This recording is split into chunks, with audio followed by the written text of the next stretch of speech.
Uh, so today,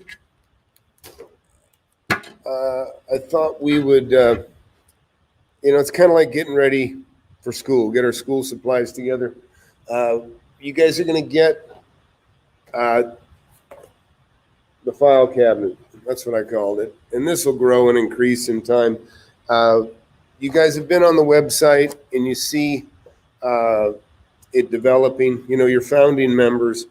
Uh, what I'm trying to do is just make it a really great resource. Once you get behind the wall in the members area, uh, I'm treating it just like I did 10, 20, 30 years ago. All my information, I value it. I don't share it. And I urge you to do the same. When you share people what you're doing in your neighborhood, believe me, their eyes are going to open. And next thing you know, I remember a guy, what was his name? His name was Ron, and I can't remember his name. Anyways, he was a young guy. He's a young guy, builder. He had 2 kids. I was younger than him. And he knew I was active in real estate. And there was a thing called Data Quick. Well, Data Quick was a very crude way to get data. You would do a call-in modem, and then it would come. Basically, you would get data through a CSV file, comma delimited. And he showed that to me one day, and because I had 4 girls working for me, young girls, and all they did was I had microfiche. You know what microfilm is? It's just micro small. You hit it with light, and then it goes up on the screen. You can have 1,000 addresses in a slide this big. And I would have these girls just constantly, move that thing just a fraction of an inch, and they would write that data down. And I was creating my own database of properties from the assessor's records because there was no other way to get it. Well, Data Quick had come out, and I didn't even know it. And this Ron Schmidt was his name. Yeah, he was a builder. Anyways, he says, "Yeah, look what I got." He's a pretty sharp guy. And when he showed me that, my eyes got big as saucers because we were both investors. And as soon as he showed it to me, I could tell he already was like, "Oh crap, I shouldn't have showed this to him." Okay, and he was right, because it didn't matter in this case. But I was in the desert out in California. But when I had that data processed the very next day, and I was now downloading data. I didn't need these girls to work for me anymore. And I was moving at a greater speed and combing more property. And that's what you're going to learn from me, because what I like to do is I look at data, okay? And, you've got my book, and I tell you how to go and look at the data, and I'm going to show you how to organize it. But it's very much a local thing. Now, some of you, I know Manny, he's actually looking at data in another state. I actually can do that in areas that I've been familiar with. And it's a great way to go. It's a great way to go, but there's a lot of opportunities around you, and that somebody from afar, they can't mess with you other than send that person a letter. That's why it's important you get your skills and confidence on just approaching people and going and talking to people direct. So what I want to do is first is tell you a couple things. Right now, a couple of you already started to find deals. Well, my concern is this. Look, it's very difficult for me to say, do it, okay? Because I'm too far away from the deal. So what I really want to do is just give you, just upload you with as much information as I can so that you can discern and make the decision 100% on your own. Because what I don't want to do is I don't want to dissuade you from something that could be a good deal because I don't have all the data. And at the same time, I don't want to say, yeah, do it, and have you pull the trigger on something and commit yourself to something that could tie you up for a couple years or hurt you and damage you. And, like I say, I'm pretty hard on these other guys that claim to be real estate guys. I don't think those guys care. In fact, I think they'd probably like you to go buy something and be tied up. because you're done. You're done. And and I know, like I say, you see, I talk to people. Some people, I think, they solicit the small investors, and I think it's because they're powerless to fight back. Okay, so what I want to do is just make you as smart as I possibly can, giving you what I know, and I'm not the smartest guy, but I know how to make money, and I know how to do this for sure. But so I guess where I'm going with this is you gotta know when you find a deal. I mean, you just gotta know. And Ellie showed me something. I was excited, but as I looked at it, I was like, I don't know about this. And it's because I'm a contractor. I could see how much work this thing needed. I'm like, but I don't know, Ellie, I don't know your capacity or the capacity of, your husband or whoever, that might be going to work on this with you. But it was a ton of work. It looked like, a basket case for a property. And, and then the cities will tie you up, even if you operate and do stuff without a permit, sometimes they come in and they can make your life hell if you don't have a permit. So I don't want anybody to get jacked up that way. So what I'm doing is, and you can make a note of this, okay? Make a note of this. You need to start looking around, okay? Start deciding on what you want to buy. And we can even get off real estate. It doesn't have to be real estate. If you have knowledge about specific items that you can make money on or small things, that is not a bad way to go or to get your feet wet or to get your confidence. Now, and I understand some of you got money. I know some of you got a lot of money. You got maybe 100, 200, 300, 400,000. I don't know for sure, but I know some of you do make really good money, and some of you don't. But some of you have a nice nest egg, 30 grand, 50 grand, whatever, 10 grand. It's all relative to whatever you're going to look for and buy. But it doesn't take long for that seed to grow and get big quick. And it's like I said in a video the other day. Out of ignorance, I know somebody.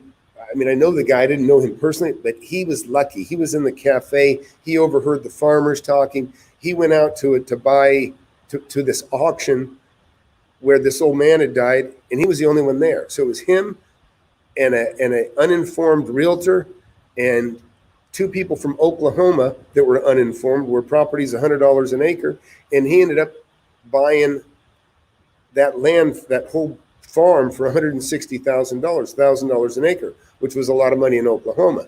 But this property was worth over $40,000 an acre. So he made $5 million. And so he went from 33 being just a working guy, he could buy a $160,000 deal. He had that much money, but now at 34, he's a $5 millionaire, and that's the difference of being informed and knowing what you're doing. And so the other thing is, let's say he came out to that property and he didn't know what property was worth, right? He might have thought $1,000 an acre was too much. That's what you got to avoid. You got to know what you're doing. And so, like I say, I've told you in other videos, I've gone and said, hey, you want to sell it? And they go, sure, how much you give me? And I'm like, caught like a deer in the headlights. I'm like, you know what? I don't know what I want to pay for it. I don't know. That's not where you want to be. So I worry a little bit about some of you approaching before you know what the value is. You got to know what you're willing to pay for it when you go straight to the owner. It's simple when it's listed. When it's listed, there's an agent. They've got a price in mind already. You do your work, and you know what value is. You get the best deal you can that you feel comfortable with, and you'll buy it. But when you approach an owner, it's very different. You really need to know, I know that this property is worth X, and I know that it's worth this much to me. And so, because if you go up and just say, hey, what do you want for it? It's like the beach house I lost. I could have bought a beach house for $250,000. She goes, $250,000, give me $50,000 down and I'll carry it. I just started looking. I shouldn't have called her. All I needed to do is study a little bit more. And I told her, I said, okay, let's talk. But I didn't jump on it. And that can happen too. Maybe somebody will offer you something and say, you know what, sounds good. Sounds really good. Let's make a deal. I'll talk to you, tomorrow, or whatever you got to do. But you got to do your research as fast as possible. Sometimes if you get caught having a property that somebody wants to sell you and you got a feeling, but you don't know. because you can pay too much for it. So that's all. I just want to say it's real important you guys start deciding on an area and start examining it really closely so that you know what something's worth. You know what it's worth per foot. You know maybe what a house on a big lot is opposed to a house with a small lot. And that's what I want to say about that. And we'll get some questions here too. So the other thing is on my book. I hope you've read the book. Once in a while, I'll get a question from people that are even in the class, and I'm like, man, why are you asking me that? It's already in the book. It's real important you know the book. Read the book. There's people who read them several times. Even I go back and reread my book. But it's important because we want everybody to be at about as high a level as they can be, at least the knowledge that they've read from the book. Now, I know the book's going to give you questions, and that's great. And the book is plenty to get you going. But I want to give you I want to tell you everything I know. And you're going to ask better questions when you go through the book. So, okay, let's see. Oh, last thing I want to talk about on this moment is the app. Does everybody have the app? Because I want to show you the app. The app is really important. So I made an app. Some of you don't know. I have an app. It's called the Flip Anything app. And the Flip Anything app is free. You can go in and get it free. I'm actually going to probably have it redone and reworked, and I might even take it out of the store. So the only people that have it are going to be you guys. But again, I'm kind of going back into the protective mode of my information because I'm kind of protecting you, because I want you to value it and you to keep it close. Don't just share it. Don't throw it out. Even I saw like 85 people had watched the video. I'm going, hey, that's funny. That's a lot more people than I have paying me are getting in here watching the video. But maybe you're watching it from different devices. I hope so. But don't share it. Don't share it. So on the app, and let me show you this real quick.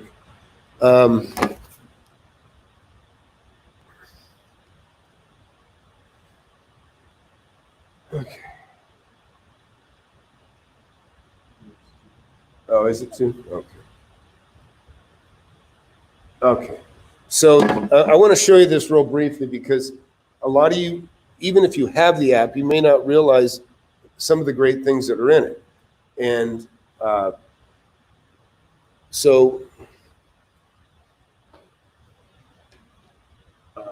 I think it's okay. I just got to share it.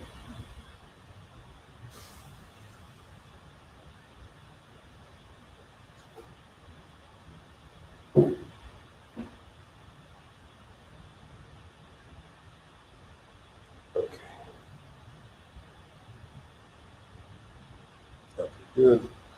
All right. So this is the app, right? If you don't, and I think you guys can see that pretty well, right? Does it look good, Chris? Yeah. Okay, on the screen behind me. Okay. So here's the. I'll get you to see it this way. All right. Can you see that? So basically, this is the app, okay, that's in my hand right here. Okay, you go in here and you hit add a property. You put in the property, you rate it, how you rate it based on your system. You write the address down, etc. Okay, once you're done, you'll have it in there, and then you can go in here and you got a property. And now you got a property. This is your personal database, okay? You've got the property in here. And then what you have the ability to do is you have the ability to share a picture of the property. You can share this to somebody else. You can say, somebody maybe that you even networked with in the group, you can say, hey, look, I got this house. It could be a wholesaler. It could be somebody you think that might, but you don't necessarily. You can give them all the details except the address. And then you can even submit to them and let them know that you have this property under contract and you're willing to flip it. That'll give you a great opportunity for an assignment. And I'll show you that. And I'm going to do a video just on this and share it with you guys. But the other thing is up here in the right-hand corner, you go up in here and you've got, you've got these other tools, edit property. You can search it in Zillow and jump into Zillow, and then that's a point of reference. So you can get that point of reference for value around that property. And that's real important. I had somebody offer me one not too long ago. I went into Zillow and I thought, well, that's interesting. But when I looked at it, nearly every property around that property was owned by the bank. So everybody had already lost their homes. So it really didn't matter that it seemed like a great deal or was a good deal, because everything around it was owned by the banks. And if the bank owns it, the bank can afford to do a short sale. And so why would you buy a property and try to flip it? I need power, Chris, real quick. One moment.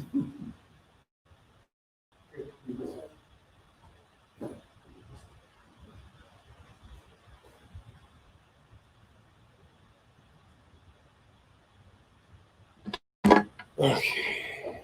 All right, we're good. All right, so in here, but also down here, I've got a loan calculator I put in here, and I put it in so it's even better than, I mean, I'm pretty decent with math, but this makes things a lot easier. So in the loan calculator, I can punch in a fixed rate loan. I can go in and I can do interest only. The other thing I can also do is I can go in here and I can punch in the payment that I need it to be and figure out how many years it'll take. This is all in preparation for when you go to talk to your seller and you say, hey, look, I can give you X amount per month and I'll pay you over a period of 20 years, but I'll pay you off early in 3. Never be worried about a balloon payment. People are terrified of balloon payment. Don't be afraid of a balloon payment. If you can buy something interest only or amortize 30 years, but a lot of times the seller will get a little fatigued. Well, I'm going to be dead in 30 years. Why would I want to carry a note for 30 years? You say you're not going to. We're going to amortize it 30 years, and then so you'll be getting some principal, but I'm going to pay you off in 3 years. And so that's okay, because your intent is to flip it. But by putting this together and even though it's due in 3 years, don't worry about that. I mean, people that have the idea that they're going to hang on to something for a long time, it doesn't matter. If you're buying it under market, 20, 30, 40% under market, and you got financing in place, that gives you, it gives you the option. If you want to actually try to be a speculator, if you want to take a chance of speculating, it's an option to you now because you have 3 years to get rid of it. So you can hang on to it and see if it goes up, or if it starts going down, your hedge is that somebody can buy you out, pay you what you put down, and maybe hopefully a little more, but I'm talking about in a declining market. But they can assume the note because you've already put the financing together, and now it's theirs, okay? But the other thing is you can hold it and maybe values are going up, and then when you get closer to that 3 years, you just either sell it. I mean, I'm a believer right now. If you don't have a few $100,000, I say just keep flipping. Build that nest egg, and then you have the option of buying something and going, okay, I bought this. I like the cash flow from it. I still have $100,000 in the bank or 50 grand or whatever you're comfortable with. I still have some seed money to you got to have some money for flipping. You got to have some flip money always, even when you're established. But what's kind of cool is you build that cash reserve up, you'll start to buy stuff that actually brings in an income that you want to keep. And then pretty soon, like it might be enough that you don't even have to go to work anymore. You can get by. You go, gee, I can get by on this. And then you get by on that, and now you become a full-time investor. That's what I did. And then, and now, I mean, I got so much money coming in. I mean, I can just sit on my hands and buy a house, every couple months and pay cash for it. And so anyways, all right. So that's it on the app. I'm going to go to, I'll go back to my screen here. All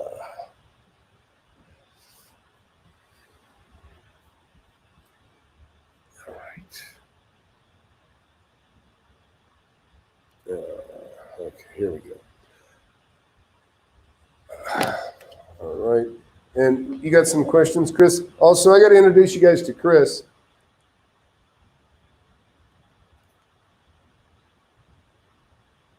Okay, there we go.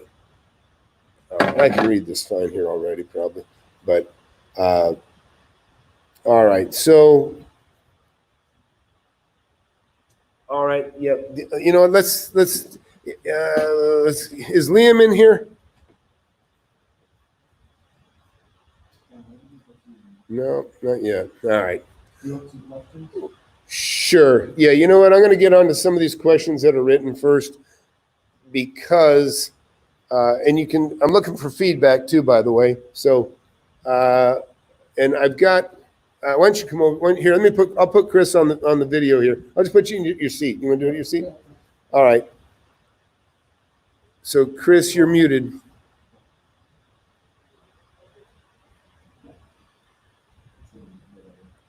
All right. Are you sure? Oh, did I mute you? Yeah, you muted yourself. Yeah. All right, there we go. Hey guys. Okay. The screen's horrible. Looking forward to learning alongside all of you and helping moderate questions. Looking forward to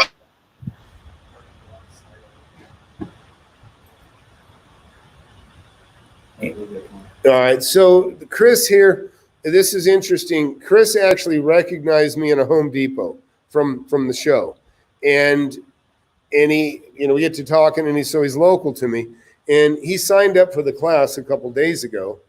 And then I read and he said, oh, hey, I'm the one who met you at Home Depot. Well, and then I see his address. Well, I own a house on his street and I own probably 4 others all around. And I'm thinking, oh, great. I got somebody right in the middle of my, you know, my area that I'm searching and going after.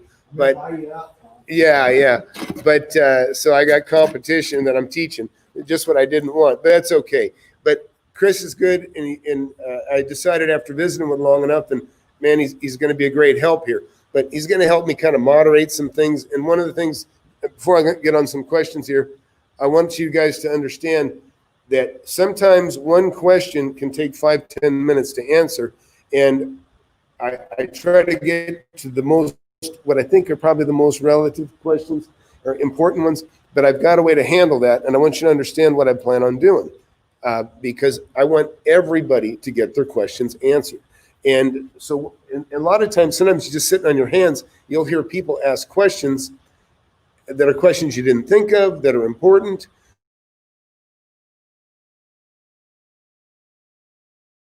And also answered my question by elaborating on that other answer. But what I plan on doing is I plan on taking any questions that are in this forum here in the chat here, and any questions that are under the videos and that are in the forum. In the forum itself, when you get into the members forum, you can ask we're going to have a thing that's just ask Tom questions. Okay. You ask your question. And then what we're going to do is I'm going to go through and Chris will read those to me and I'll answer them on a video. Then I'll post that video and we'll have a timestamp for that question. So you can go through, because maybe you don't want to hear the answers to everybody else's questions because you feel like you already know all that stuff, and maybe you do, but you want to get the answer to your question. So be able to go straight to your question, and then I can give you a nice, long, elaborated answer on it to make sure I got you covered. I really want everybody to come out of here prepared and making money because I want testimonials from you showing that you made money. So I've got a vested interest in your success, and that's what I'm trying to do. And so that's the plan. And if you see this here, so all the questions that are gathered from the various places, you know, the forum, this informal meeting, the formal meetings that are coming inside the forum will ultimately be answered.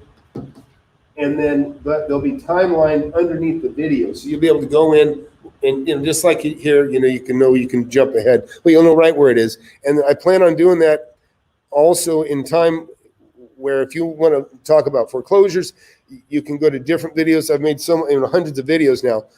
We'll try to say, oh, you can catch it on, 20 minutes in on this one, 15 minutes in on this one, you can get to it.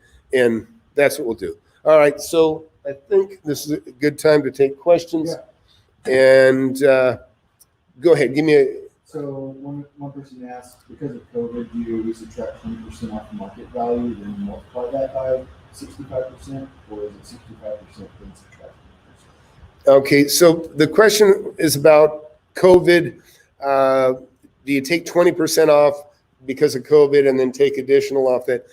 There's no set rule because you may not be as affected in your area or more affected in your area than somebody is in another area. I always try to buy, 30% under market, and depending on the quality of the property, I might hedge on that. I might go, you know what? I'm happy with 25%, or maybe I need this because it's adjacent to something else I own. I'll buy it 20% under market. Those are decisions you got to make for yourself. Sometimes like I bought a lot of houses, I don't know, 5, 6, 7, 8 houses in the last year or two.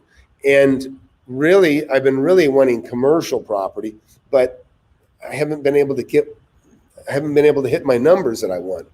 And so out of frustration, I'm not buying the commercial and I'm settling and I'm buying houses. Well, I'm flipping the houses and I'm making money on the houses, but it's not my first choice. But I like to be an active investor and make money. And so and so that might be, again, on a commercial property, I may just settle and I may buy it and maybe it's only 20% under market where, I would normally hold out for more. But it's like, you know what? That's what I'm dealing with right now. So on the COVID question, I already sold 3 homes and I'm getting more proud of them. I'm raising the prices on some of the stuff that I'm selling again now because I feel like we're having a pretty fast recovery. At first I was like, you know what? I'm doing my leapfrog in chapter 27 or whatever it is. I'm getting ahead of it. But now I feel like, you know what? It feels right now, and I don't want to be premature. I'm still happy to have sold the 3 of the 8 houses that I've just sold. I'm happy to have those sold because I've got several $100,000, another 300,000 coming. I'll have $600,000, at hand just from those sales. And so so I don't have any regrets. Believe me, you never get hurt taking a profit. John Brooks told me that, or not John Brooks, Henry Booker told me that a long time ago. It's great advice. So there's always going to be another deal. I know that because I've had so many deals over my life. A lot of times people get really upset over missing a deal, but once you've had enough of them, you go, you win some, you lose some. And that's kind of how it is. So I guess that being said, You want another question? give me one more. We'll take another one there. So there's 2 kind of similar, like one person said, if everyone seems to know what their values are worth, this guy's in Southern California, do you search for another market to get involved in, or do you keep going after it? Yeah, the question is, if everybody in your area knows what value's worth, well, then you have to move on, I guess. I've been frustrated before. I've hit like a small pocket, and it's like, geez, everything's already changed hands in the last 18 months. So it's not very conducive to getting a good deal because more than half the neighborhood's already turned, and that happens once in a while. And if they give you, this is along the same lines, but if they give you they could rebuttal, if they come back with a higher offer of what you put in, do you go back and forth with them? Yeah, I'm always, you're trying to buy something for under market. Some people you'll know immediately it ain't going to happen. Some people maybe it'll happen. And always stay cordial and friendly. And you guys know in the letters, when I tell you make a letter, don't do these bright yellow, bright orange, bright pink. You just look like a caricature. It's a commercial. It's too in your face bright. A lot of people have the idea, oh yeah, they'll remember me. Yeah, they will. And they won't. And the next time they see a pink letter, they'll throw it in the trash without looking at it because they know who it's from. But plain white, just write a letter, fold it up. I'll give you an idea how many letters I used to write. I used to have these little letter folders. So I could print a letter and I'd put my offer and my cover letter. Like I'd have the offer right in there ready for them to sign with my cover letter saying, hey, how you doing? I'm interested. This is what I'll pay. And then you drop it in and it would fold it in 3 together. You can buy these little letter folders, for doing hundreds of letters. They're great. I'll have to look them up. It's been years since I bought them. But Then I went to Pitney Bowes system. This thing was like 15 feet long. And I mean, I could print, fold, envelope stuff, and stamp like 1,000 letters in about 10 minutes. And it was way overkill. I didn't need that many, because one of the things, and I was telling Manny this the other day, is, it's quality, not quantity. And you can cover a huge mass of quantity. You're finding quality leads. That's what you want. And you're going to sift it down. You're going to want, non-owner occupied. They don't live there. And I got a bunch of great stuff when we start the formal classes next week. I'm going to give you some really cool stuff. But I guess I'm going to go to, I got Chris over here moderating the questions, because sometimes he'll see the same questions and then he calls them out to me, and I'll take care of those. But I'm going to go straight to first person in line here, and that appears to be Roberto. So let's take care of Roberto right now. Hey, Roberto, how you doing? Hey, what's going on, Tom? Am I coming in clear? Yeah, sound good, man. Cool, man. So I'm probably the most new person. I'm just hearing the conversation from last week and this week. There's certainly a lot of people with more experience than I have. I've never dealt with real estate. I'm an all-in type of guy, though, so I'm putting a lot of my resources into understanding this from the get-go. So a lot of the stuff is a little bit over my head. It's like hard food when I need milk. But I have your book on Kindle. I got the hard copy as well. There's something about having the book. My basic thing is I kind of want to understand, like, what it's an open loop right now in my mind. When could I expect to, like, if I'm really putting my resources in 25 to 40 hours a week, really trying to understand the ins and outs of this, and I'm out there doing the things that your book is saying, is this course something where I bring deals to and we kind of powwow on them together? Is it something where we can do stuff like that? Or because I'm not opposed to you guys networking in the forums. Okay. I'm not opposed to that. And believe me, I love it when somebody asks a question that I've answered 100 times, and somebody in the forum or in the, even out there in, the publics, they go in and they answer the question for me. It saves me having to answer the question.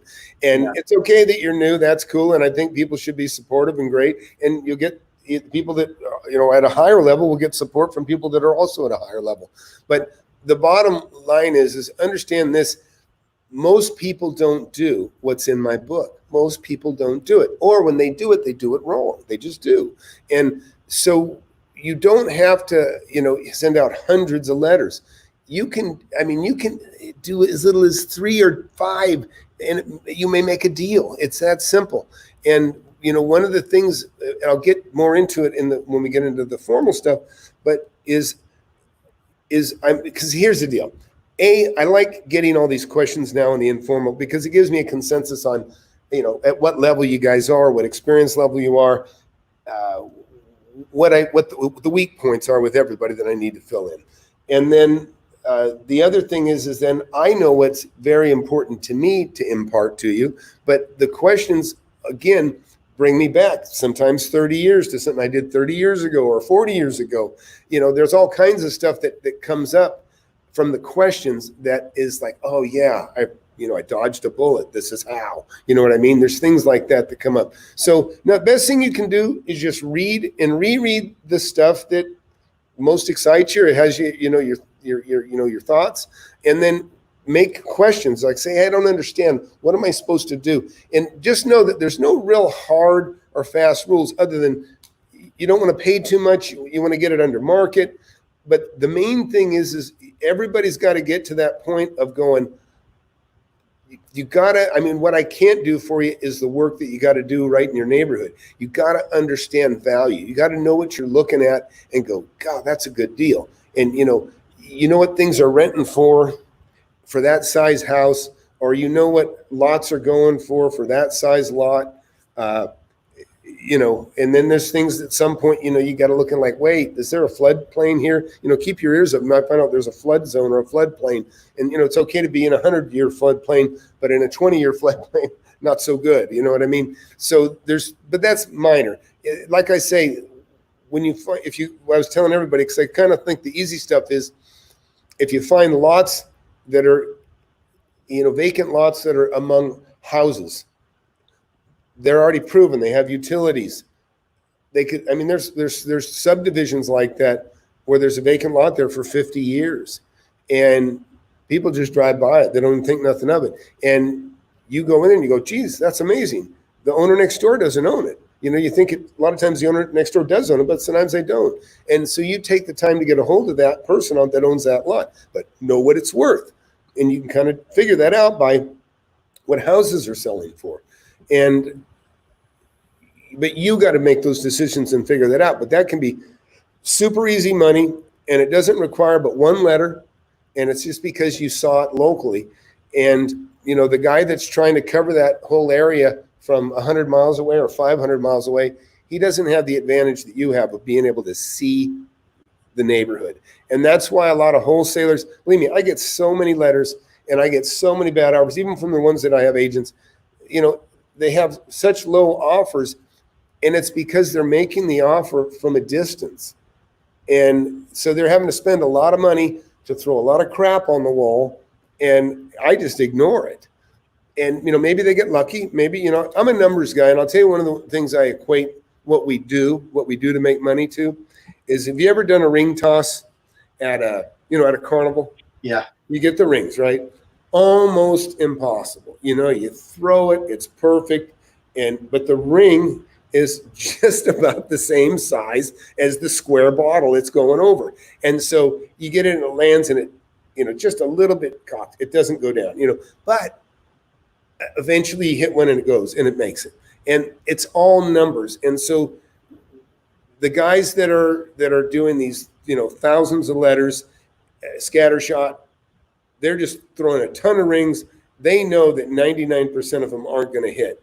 But if you narrow your list down and you make it more quality leads, like it's a small group of vacant lots in this area, you got a much greater chance of, getting a ringer.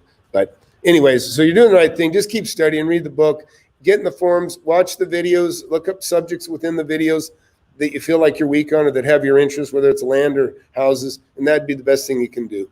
And I'm going to jump to the next guy, though. Cool. Is that good? All right. Any other questions? Just write them. Chris will, and we'll take care of it. Okay, we'll take care of it. Thank you. All right, thank you. All right, and let's go.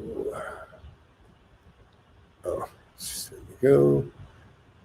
All right, Manny, how's it going? Hey Tom, how you doing? Good. So this week I put in 4 offers for 4 lots. They're worth about 30 to 40,000. I told the owner I'm willing to pay 20 for each one. My question is, I want to tie it up as like an owner finance deal. I haven't told him yet that I want it as an owner finance. Am I supposed to tell him before, like kind of prime him up, or after he says yes to the offer? Because he says up to Wednesday. Call him. He said he'll call me this week, but if I don't hear from him, then call him Wednesday for his whether he says yes or no. Okay, so let me understand this. It's one guy that owns 4 lots. Yeah, he owns 6, but I didn't like two of them were zoned commercial, and I didn't want those, but I wanted the residential ones because they're buildable. Okay, and you think they're worth how much a piece?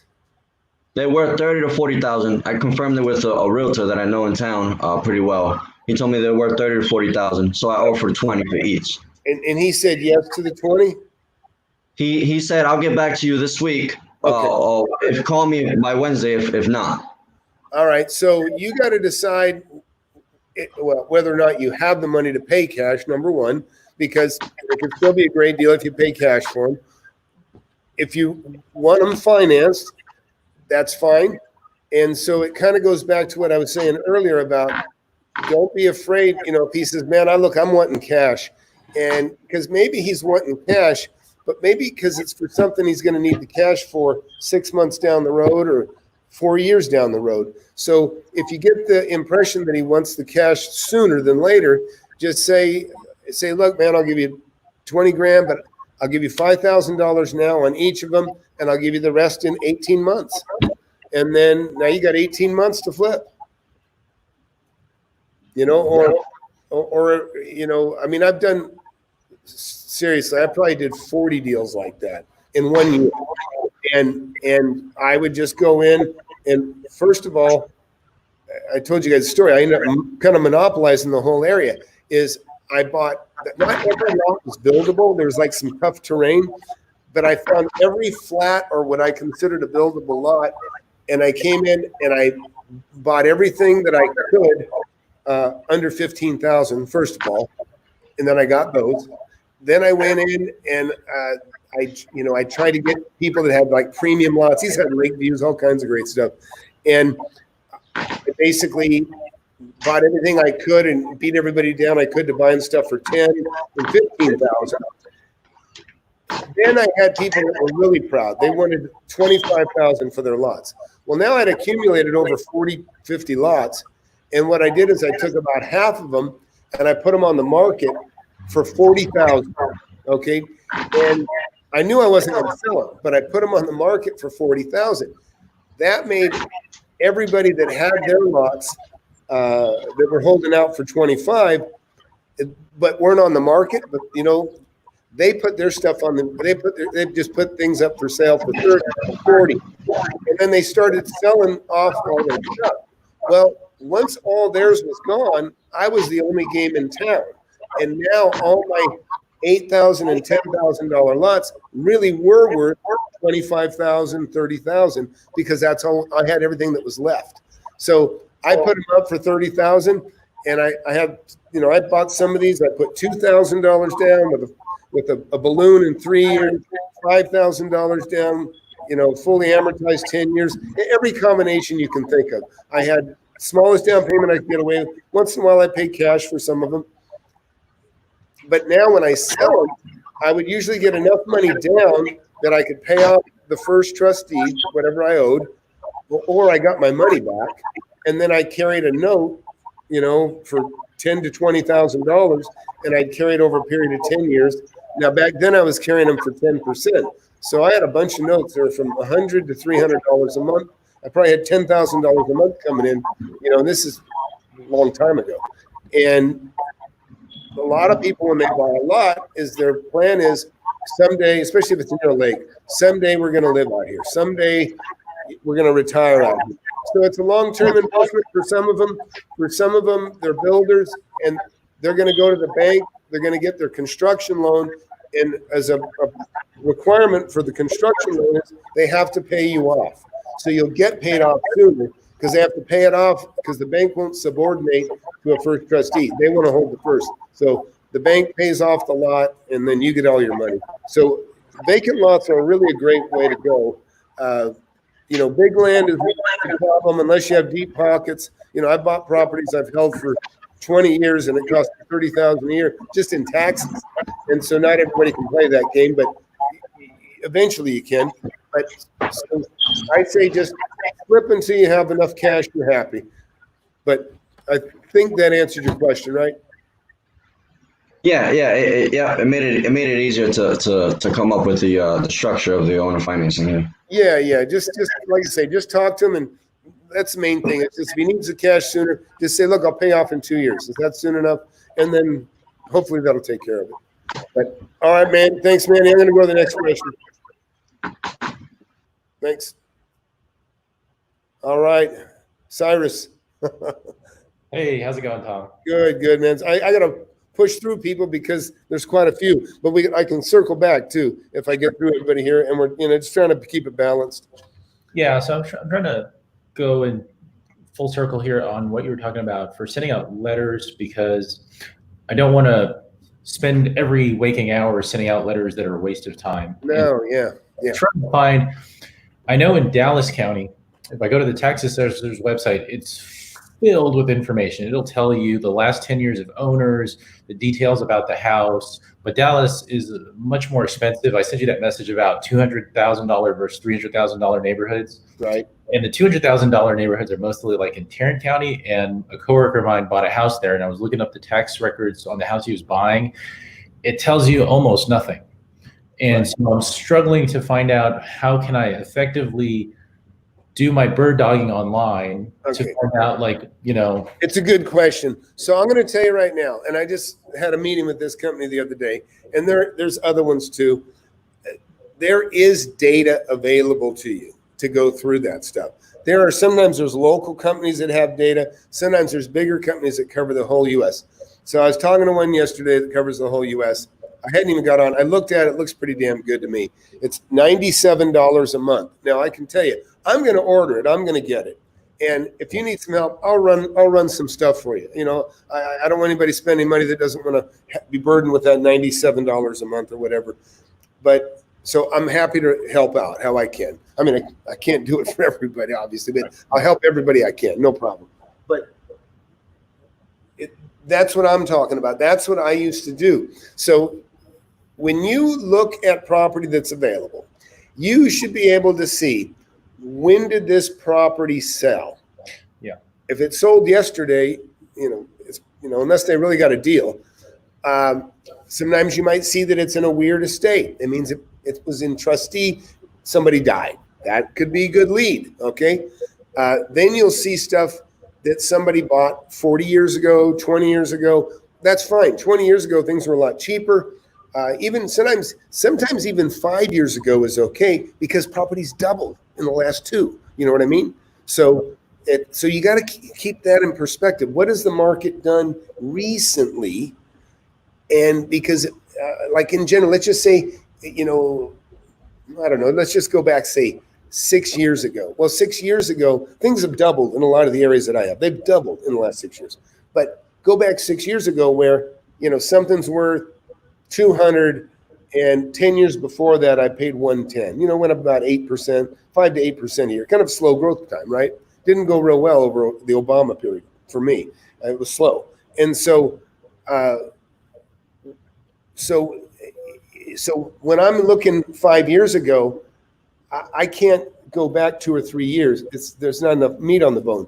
I go back 10, 20 years because that's how far I have to go back for somebody to have had it paid off enough that it's going to get me excited, that there's room to sell it for less. Okay. So those are the things you've got to figure. Now, the other thing is when you go to look at it, and you'll know right away when somebody it'll say property address, mailing address. Okay. When the property address and the mailing address are the same, it's likely a homeowner living in the building. And then there's some coding, you'll have to see what it is, but HMSTD, homestead, meaning they homesteaded their home. Everybody's not even smart enough to homestead their home. So you can't use that as an exclusive, but you'll figure out these little differences and you'll go, gee, everybody thinks that when it says homestead, if it's not homesteaded, it isn't, but they're wrong. They can be wrong. So you can look at, if the mailing address is the same, they live in it. If the mailing address is different, chances are they don't. I mean, I have mailing addresses, P.O. boxes for everything. So you couldn't tell me where I live, But so those are things you look at. But chances are, if the mailing address is different, then that house has a tenant in it, okay? It's rented. So that makes it, that's one point. Okay, good. I want non-owner occupied, and I want stuff that was bought 10 years ago, or maybe only 5 years ago if things have doubled like they have. So that can be your criteria. And if you look at the way I go through things in the book, and we're going to talk more about that, is I do an initial mailing, and I don't do everything. I just do all the best stuff. Right. And I just try to take the cream off the top. Number one, the easiest, best, most obvious, greatest stuff. Take that. Okay. Then I go back through it again, and I might re-hit people that I think are good prospects. I'll re-mail some, and I try not, obviously don't want to mail somebody after you bought the property. That can happen too. Don't do that. I mean, it just doesn't look good. So yeah, but like I say, it's really about quality. It's really about quality. And the other thing, and this goes for commercial, commercial, believe me, people make the same mistakes with commercial as they do with land and residential, and I can tell you, I've been lackadaisical. You start having property, you got a tenant that's been there 12 years, and you're looking at, gee, you go, gee, this asset brings in $90,000 a year, based on 6%, it's worth $1.6 million. But I've been too nice. Really, the rent should be, 20% higher. And when I do that, and then the 6%, it comes out to being, believe me, I buy properties sometimes, like one I bought that was like, had a 7.5% return. And that was on 2.1 million. But when I fixed the rents and everything else, I mean, this thing was bringing in, like over 240,000. So really it was pushing 4 million as far as on a 6 cap. So but if I just looked at my numbers and I thought, you know what, I'll say it to you for $1.6 million. It makes 6%. That's fair, And then he's just sitting there going, oh yeah, great. And let me see those leases, because he's going to raise the leases up. And that's what you do. And I do the same thing. And so, and believe me, one of my biggest fears is my assets being sold off too cheap after I die. So anyways, and I got some precautions in there for my kids. But you got anything else? Yeah, just one quick follow-up. So I've been looking at lots, and I also found a series of like shotgun brick and mortar stores just back here in the neighborhood, because the neighborhood was built in like the 20s. And so back then you'd just find like corner stores in the middle of a neighborhood tucked away. Sure. But there's no address associated with the lots. And I don't know, when I go to the county tax website, does it get a house number, or do you need to know like the parcel number of that lot? Well, are they vacant? They're just empty grass lots in between two houses. Oh, okay. And so it's like a little rectangle. Yeah, so you're going to need, let me put it this way, even if you went on Zillow, you're going to see an outline of the lot, right? But check out PropStream. PropStream will let you use it for 7 days. They have a 7-day trial, they all do. And then you're paying after that and you're hooked. But I'll be playing with PropStream a lot, and that's one of the things I'll be getting into more. And like I say, if somebody needs something, I'll try to help you, okay? And like I say, I got Chris is going to be helping me out a lot now. I've got I was very pleased that everybody signed up for gold, that has. And I told everybody I was cutting this back off last night, and then I got a bunch more people joined.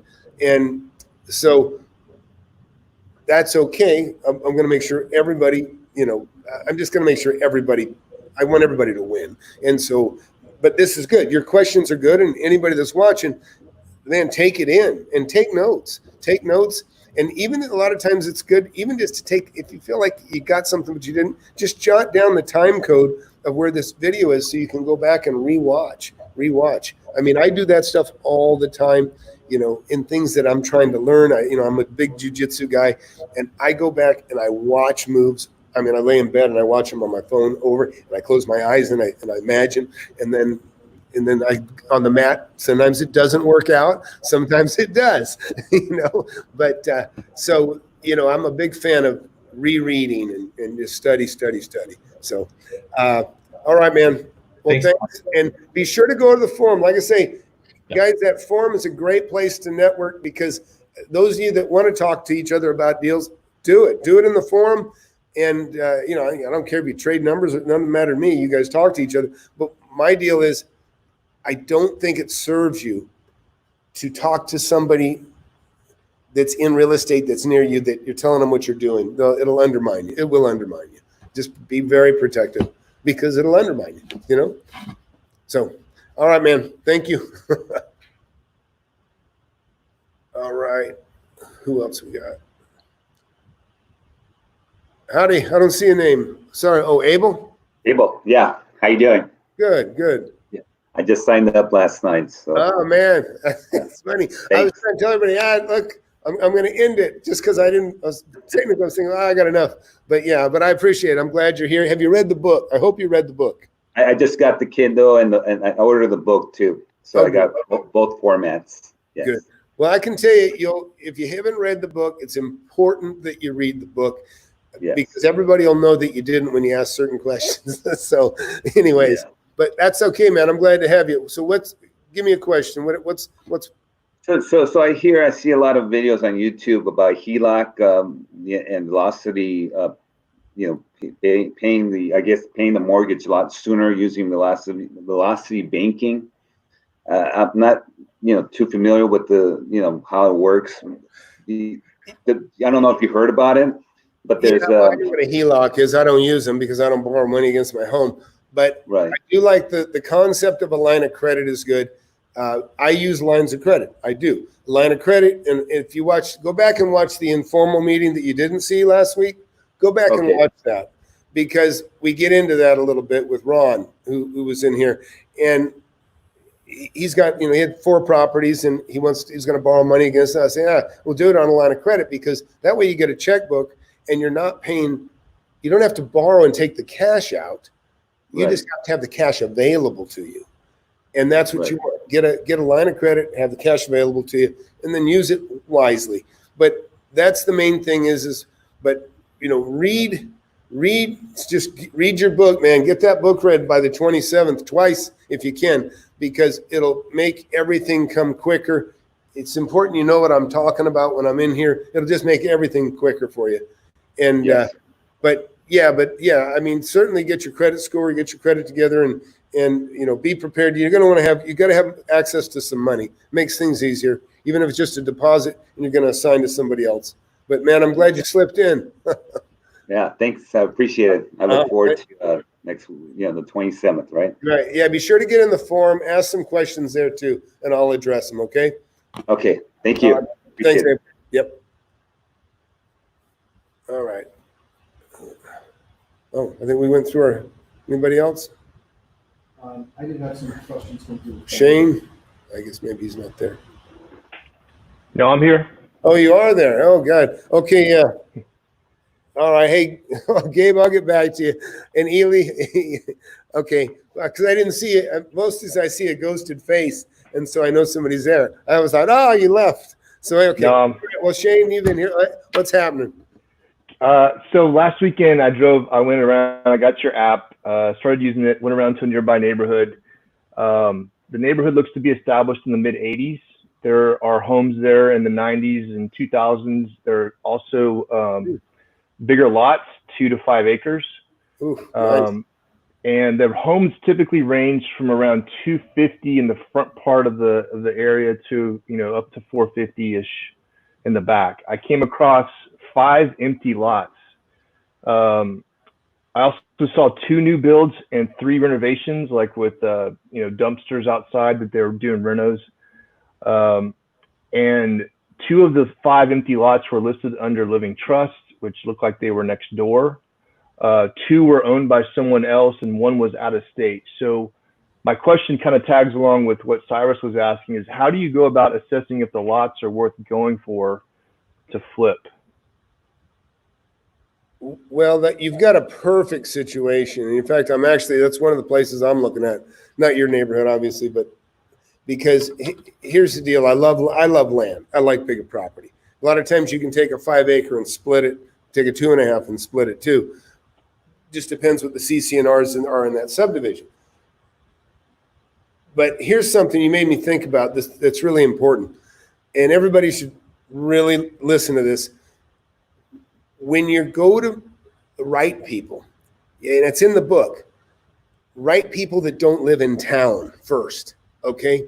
Right people that are out of town. Because if you write somebody in town, they're going to go, this son of a bitch, he's probably writing my neighbor that I've been trying to buy the property from for the last 10 years. It's like an alarm. You follow? And then he's going to call that guy before your letter gets there, or the same day that he got yours. And you know what I mean? And who knows? He might say, oh, yeah, that's Shane. He tries to steal everybody's property. You know what I mean? Who knows? He'll spoil it. He'll do whatever he's got to do to spoil it. Okay. Right. And so you got to be careful of that stuff. So when you go to write somebody, it's okay if you're writing somebody, one person. Okay. Hey, I want to buy your property. And he lives there. They live near there. They're in town. No problem. Contact him. Okay. But if there's others around there that you are also interested in, maybe write them first, like for phase 1, people out of town, okay? Because otherwise you might be setting off the siren for a neighbor to spoil your deal. I've never actually alerted a neighbor. I thought about that before I ever sent my first letter because I'm so excited. You know, I'm paranoid. I always worry about everything. So that's what I would say. That's really good information. I mean, case in point, Tom, I got your letter in my house, You got one of my letters. and here I sit. Oh yeah, yeah. You know what I mean? Well, that's funny. So you got one of my solicitations to buy the property. Totally. Yeah. So see, isn't that funny? So Chris, and you guys have to look up Home Depot if you want to see a video of Chris. Well, I met Chris in Home Depot, and he recognized me. And he's the only person that's ever recognized me out in public, other than my tenants that know me from stuff. But he said he got one of my letters. He got one of my letters, and so that's going to happen. But I was and the mailing address didn't match your right. What's that? When I wrote you, did it go to your address or did it go to another address? Okay, so you would have been, so the letter he got from me would have been my second or third mailing. In other words, okay, I read everybody that's non-owner occupied. Now I'm going straight to the owner occupieds, and you know what I mean. So, do you see those living trust, the ownership of with the living trust? Do you see those as opportunities, or are they kind of 50-50 hit and miss? Or I think they're as good as anything. They're as good as anything, and I'll tell you why. You know, I have a partner. You're such a great guy. I let him buy in 1/3. I tell the story before, but his name was Les, and he passed away 2 years ago. Really great guy. And it started by me trying to buy his property, and then we struck up a friendship. And he said, "Hey, I won't sell it to you." He goes, "But I'll buy with you. Anything you ever need help, I'll buy with you." And sure enough, I found something. I said, "Hey, it's your chance." He said, and he wrote the check. We were partner 20 years. I made him a couple $1 million. Okay. And he passed away, and it was in a living trust while he was still alive. He put it in a trust. And then when he died, it's still owned by the trust. Well, now his two sons, which they're my age, are my partners in that deal. And they, have other property too that their dad left them. And so they get a letter from you. They go, "Hey, what do you think? Yeah, let's sell it." And then maybe they'll sell it to you. You know what I mean? Not these guys particularly, but you know what I mean? So whoever has the power to sell has the power to sell. And, that living trust could be 30 years old. It could be, just opened. And there's people that are like, "Hey, when are you going to sell that property? I want to put in a pool." The kids. So no, it's fair game. Got it. Great. Thanks, Tom. Sure. Thank you. All right. We'll go to next. I'll see if Harsh is there.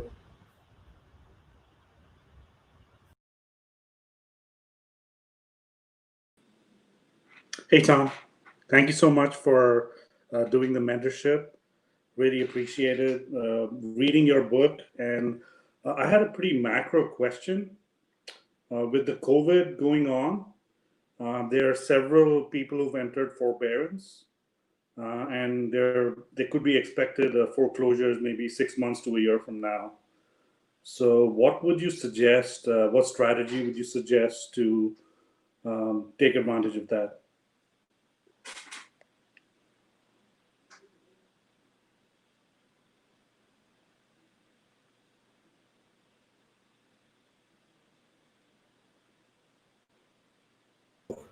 Hey, I'm sorry, Harsh. We had an audio problem. Say that. Give me that question again.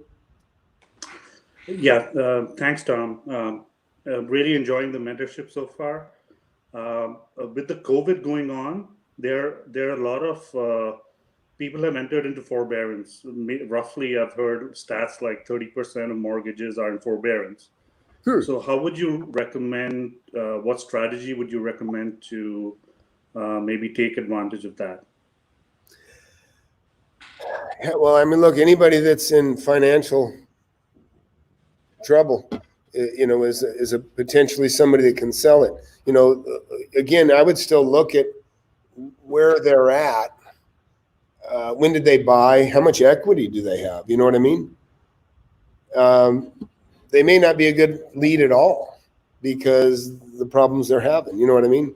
So probably not a lot of opportunity there yet. I mean, a lot of that stuff, what I think will happen is, if nothing else, if it really continues to get worse, it'll end up being a short sale by the bank, possibly. You know what I mean? They'll work with them that way. They'll say, okay, look, we'll forgive, this X. So, but I would say you don't need it. Just, when you go through the book, like I said, look at property that was bought 20 years ago. Listen, you should see how many homes I've got I have a beautiful neighborhood. The ones that I put fences around, if you haven't seen them, I've got the 4 or 5 houses. That neighborhood was a new neighborhood in the 70s. So everybody that bought in that neighborhood are like my parents' age. You know what I mean? They're on getting near death's door. You know what I mean? And 10 years ago, when they were like in their 70s, it was already like, this is a lot of yard for me to handle. You know what I mean? The kids are saying, you can't live here anymore. It's too much work. We're worried about you, whatever. So I bet I bought, really every house I bought, all 7 or 8 that I bought in that neighborhood were all people over 70 years old. They just, I'm moving, I'm going, I'm leaving. You know what I mean? And I'd buy one neighbor's and then I'd end up meeting the neighbor and then they'd call me and then they'd sell it to me. And I mean, that just kept happening one time after another. Now, on some of those, because I like those properties, some of those properties, I didn't hold to my 30% rule exactly, but those properties aren't far from where I live. So I still stole them. I mean, they're worth $500,000 and more. And I mean, I paid $130 for one of them and $220 for the last one that I bought. But I bought those because I thought, you know what? Maybe my kids will live here, or who knows what, or maybe my wife will live here. I don't know. But anyways, those are the things that you'll decide for yourself. But you don't need, listen. So many things. Everybody. And I'm just thinking about this the other day. I read every real estate book you can imagine when I was really young. I mean, it's so many of them. Albert Lowry, and there's so many different ones. And they always had a gimmick, like this creative way that was like almost impossible to make happen. You know what I mean? Mm-hmm. This is very clean cut. What I show you to do is just math and patience. Really, it's just math and patience, common sense. And then there's, the other things there, you got to learn how to talk to people. There's psychology. There's a lot of things that go in to what we do. And it's just the experience you have over 40 years. It's a lot of stuff. And you guys are going to learn your own new techniques. Everybody's personality is different. Like when I was younger, I like, gee, hey, I'm just like, laugh with a big old smile. And that's attractive when you're young. Well, when you're old, it's just kind of creepy, so you modify your style as you get, however it is, you know what I mean? And, I used to always be the youngest guy in the room. Now I'm like the oldest guy in the room. So it's just life. But you guys, everybody's got their own personality. You got your different talents. Your trade is what you trade. You do what you do. You'll have, I can't stand sports. I own a sports bar, and people say, "Who's winning?" I'm like, who's playing? I don't care. I don't even want to know, because I'm not a sports guy. But when Karl Rove, everybody knows Karl Rove. If you watch any news, I engaged with him and some letter writing, and first thing he starts talking to me about is, how about, I don't know, the Aggies or some damn thing that I didn't know crap about. And I'm like, so I'm like, yeah, great. And he could probably tell that I didn't give a damn about sports and really, but it's like golf. Golf is a big icebreaker. It's a big deal for some people, for me, business and money, and that's attractive to most people. So I can talk to most anybody because I'm an entrepreneur. I care about making money, and so I cannot talk about money. And a lot of people like that. That's pretty common with everybody, whether they play golf or sports. If they're successful and are interested, that works for me. So, but again, like I say, you got to trust yourself. You got to trust yourself. So many, like some of these fake gurus, I call them. They always set you up with their spiel. They got it, if you can buy that, and they point to a $20 million complex. Go do it. You know, and it's a joke. They're setting you up to point you back to them. You know what I mean? And I'm saying you don't need anybody, just yourself. There's deals of all sizes, and you want to be your own boss. You want to make, you know, you want to do the deal yourself. But back to your question is, yeah, concentrate. Just do what's in the book. Follow the book, and then ask me questions. And that is a definite way to make money, 100%. And you can see it, you can understand it. You know, it's not wildly creative, you know, or crazy. But all right, man. Can I go to another question, or does that cover you? That's good. Thank you, Tom. All right, man. All right. Thanks, Harsh. Appreciate it. All right. Gabe, I don't think I talked to Gabriel yet. Right? All right. Hey, Gabe. Hey, what's up, Tom? Can you hear me all right? Yeah, what's that? Yeah. Yeah, okay. Can you hear me all right? Yeah, you're good. Okay, cool. So I got a like nuts and bolts mechanics question as far as owner financing, because I don't know how it works. I understand what it is, but let's say I go to a seller, you know, we come to a price that we both agree on, and I give him the spiel, oh, what are you planning on doing with the money? If you're just going to put it in the bank, you know, why don't you just be the bank and I'll hold the note? And he says, oh, that's a great idea. Let's do it. What do I do then? Well, you do it. Okay, so look, do you have the app? I do, but I haven't really used it. Okay, so listen. In order to get to the amortization schedule, and everybody listen, you need to enter a property. So just go out there, shoot a picture of your house, and you know what I mean, and go through the motions. And I'm going to give you guys the critical support number at some point, and you guys can, you can text me, and I mean, it's just to play with, or text it to your wife. You'll see how it works. But the main thing is enter a property into the app, because once you have a property that you've entered into the app, then you can go back and look at it. Once you go back and look at it, in the right-hand corner is where you get to the options that let you go to check it to Zillow or, but it gets you into the calculator, the amortization schedule. And once in the amortization schedule, you can look at, this is where I'm talking about your guy. And because you say, look, the bank's going to give you 1% interest on your money. How about I give you 4%? And you know what I mean? But you can figure out what you can pay him, what you can afford. You know what I mean? That's you got to know that. If you're buying a house for $60,000 or $100,000 or whatever, you go, okay, how about you want to be able to say, again, this is about being prepared. So when you ask him, hey, you know what you want to pay, and he says, yeah, I'll take $100,000, and that's a good deal. And he says, yeah, well, what do you think? I said, well, this is what I'd like to do: give you $10,000 down, and then the other $90,000 I'll pay you over a period of 8 years, or you do whatever you want to do. But if you can get him to carry a note for say 10 years at a payment that makes him happy and you happy, then that's great. And even if, or maybe even if the payment's a little higher than you want it to be for long term, that's okay. You're going to flip it. If you're buying it under market, you're going to flip it to somebody else. They're either going to take over that note, and now you know what I mean? Now you got to you have a loan ready to go for that guy, whoever buys it. That's super powerful. But that's it. You got to know bottom line is play with that amortization schedule, play with that loan calculator, because then you can, when the guy says, sure, what do you give me, or whatever, the example you just made, you'll be able to say, I'm going to give you $10,000 down, and then the other $90,000, I'm going to pay you $800 a month over the next 15 years. And if he says, well, you know what, 800 is a little light, how about 1,000? And then you punch in 1,000, you say, okay, it'll be 1,000, and for maybe, it'll be 7 years.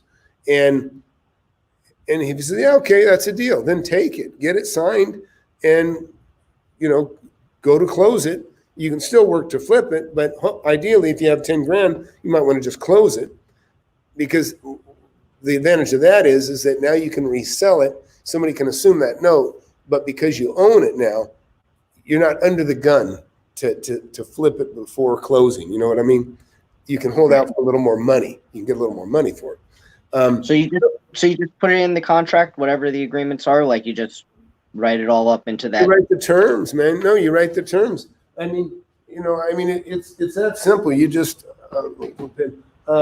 you just write sales price, terms, $10,000 down.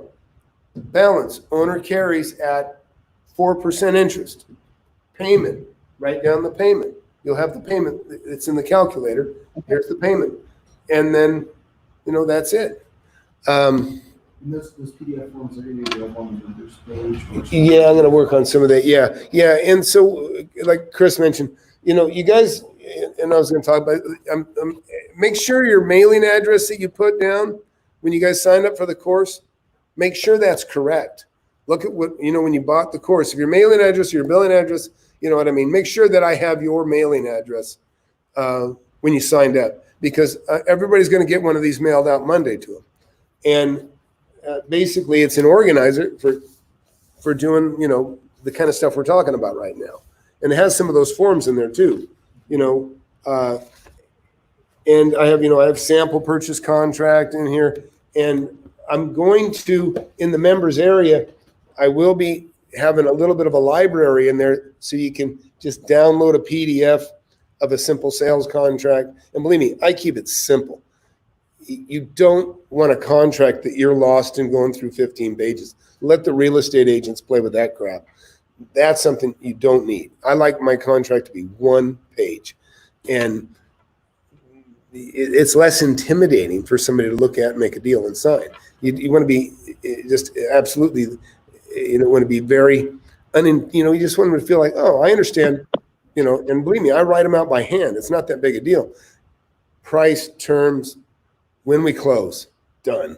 You know what I mean? And there might be a question pop up later, the taxes. Well, you're going to prorate the taxes to the date of close, and meaning, they're paying till the day it closes. You start paying from that point forward.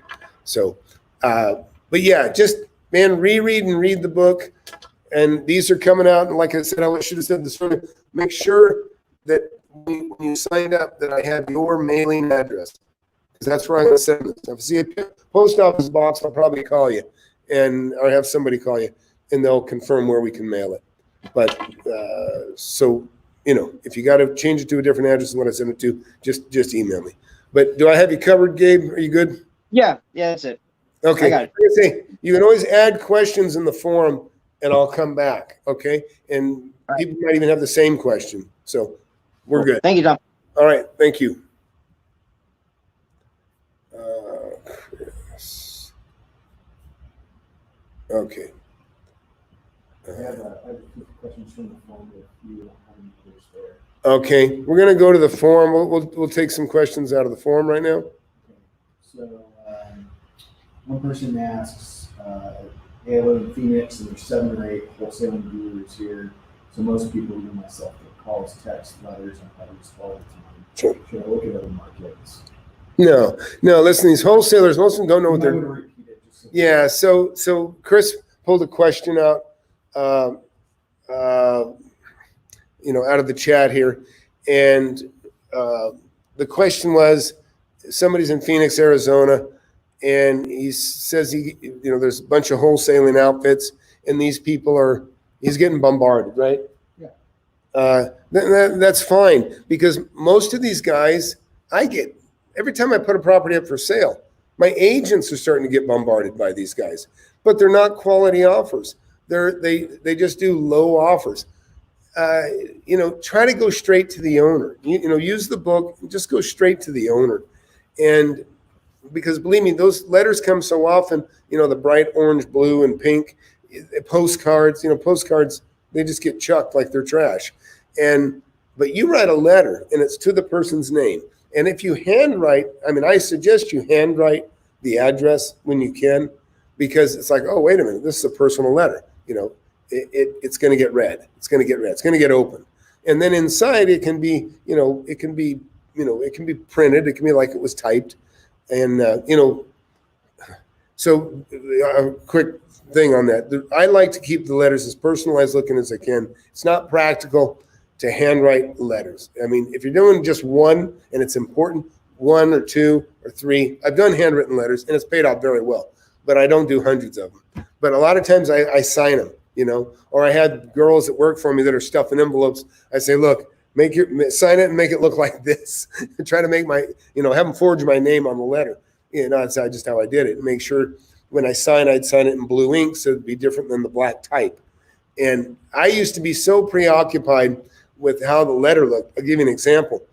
They had these printers, they had dot matrix. Okay, this is in the 80s. They had dot matrix. Well, dot matrix, you can tell. It looks computer printed.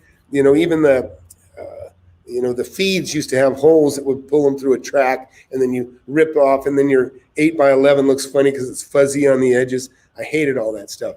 So I bought these printers that were like IBM Selectric printers, like an IBM Selectric typewriter, where these printers would actually type everything. So you would load that thing up, and I'd have 2 or 3 of them, these things running, and they're really loud, but they typed every letter. And then when those letters were done, I hand signed every single one of them. But that's kind of where I learned it, to pare it down. You don't have to have that kind of quantity. Believe me, I played with that. That's all the lessons I've learned, and that's why I'm giving it to you and just saying quality matters more than anything. The fact that you live nearby what you're looking at makes a difference. A guy that once is being offered money from a guy in Florida or somewhere far away, it smells. You know what I mean? It just smells. And so you're somebody nearby that's local, that's interested. It's okay. On land, you may be a little bit far away. That's okay, I think. I mean, it doesn't matter. You do whatever you want. But the closer you are to it, the better. Yeah. They wanted an update on audiobook. Some people. Okay, yeah, on the audio. Oh, am I still working? Okay, yeah, on the audio book, I actually have it done, except it's got to go through an audio engineer, and there's some hoops it's got to go through. But I'm hoping to have that available soon. Someone said, "Do you have any tips for letters of intent? Seller agreed to pay me $4,000 outside of closing for repairs because of conventional loan. They can only contribute up to 3% in seller concessions. She can't afford to make the repairs until she negotiates the closing check."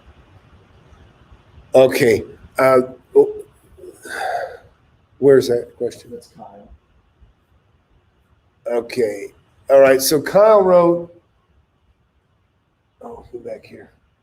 Kyle wrote, "Do you have any tips for letters of intent? Seller agreed to pay me $4,000 outside of closing for repairs." Yeah. And okay, I've done stuff like that. I can tell you one thing I do not like is I don't like letters of intent. Okay. Because it's a letter of intent. I don't like a letter of intent. I know people, I used to have, when I go to buy something, everybody used to well, let's write up a letter of intent. And I go, no, I want a contract. I don't want a letter. Letter of intent is you just say, hey, this is what I intend to do. I want a contract. Place for 2 signatures. It's a deal. This is done. This is what we're doing.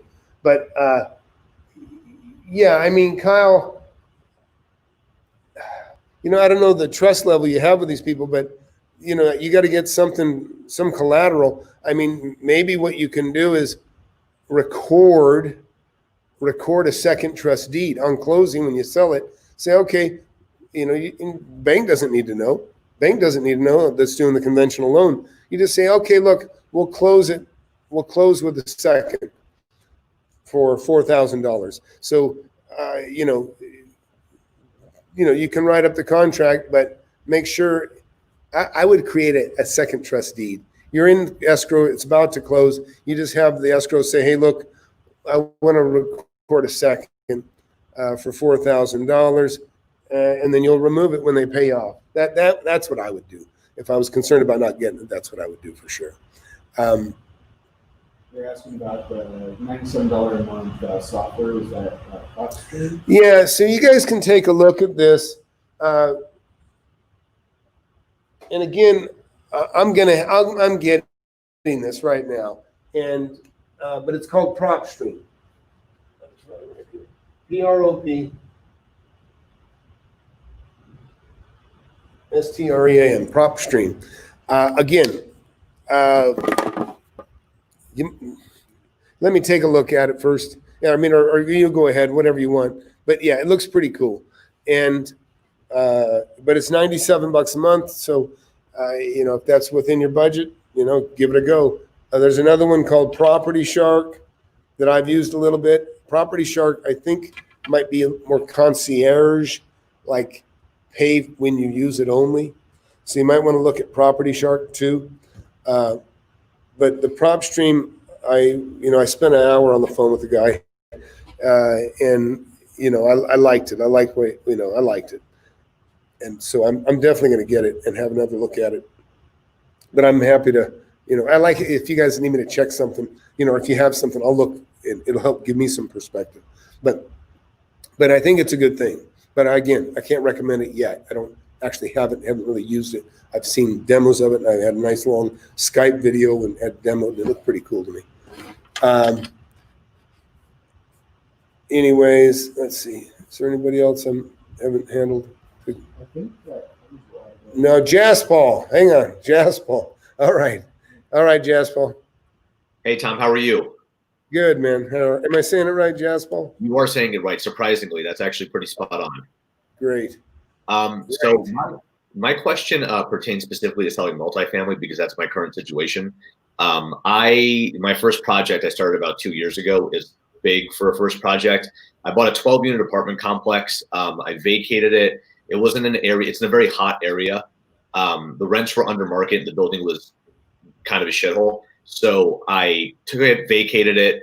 I renovated it completely, and now I've occupied it up to about 75%. Right when COVID hit, the unit makeup is 8 2-bedroom, 1 baths, and then 4 studios. I filled up all the 2-bedroom, 1 baths, and the studios are all vacant. I think that price point took more of a hit. I think that's more service workers and people that were dependent sort of on that, check income. That's my guess. But, the plan was to sell it. I have, enough equity in it where I'm comfortable holding it if that makes sense financially. Sure. But I guess my question is what I want to do is I want to have mobilized capital so I can, buy up all the deals that are coming up and also apply what you're showing in this course. Sure. It makes it easier to have capital, though obviously you show how to do it otherwise. So I just kind of want to tell you what my strategy's been so far because I've never sold a multifamily building, and I was hoping you could critique it for me. What I've essentially done is I've engaged about 4 or 5 realtors to do valuations for me for free, so I could see 1, how they were underwriting the building, and then 2, the cap rate research, because I didn't find that data very available to me. And I actually, ironically, but one thing I was going to express my frustration with is I thought all the realtors were pretty much lowballing me to try and get an easy listing. Although I met one yesterday that I actually liked, through my property manager. There's good ones. There's good ones. Yeah. Yeah. Sure. Yeah. So I was surprised. But so essentially what I'm wondering is, the average cap rate in my area is, one valuation said 3.9, one said 4.1. If I can sell it at a 4 cap, I'm very happy. Oh my God. Yeah, no, a 4 cap is ridiculous. Yeah. But the problem is that, so the cap rates of the comps in the area range from like 3.1 to like 4.2. But the building right behind mine, which is a 6-plex, half the size, sold last year for like a 5.1 or a 5.4, depending on who you asked. And the reason I actually talked to the realtor on that deal, and the owner was an old builder who was tying things off. He got hit with an inspection, took like a $200,000 haircut. There was a lot of idiosyncrasies in that deal that led to that. But I guess I'm sort of using this process to also informally interview the realtors. But when you're talking the price point of this building, the commission is going to be hundreds of thousands of dollars, which it really eats into my margins. So I guess what I'm asking is, well, I mean, it's going to be, if I can sell it at a 4 cap, it could sell it for 5.3 to 5.4, depending on how it's underwritten. Wow.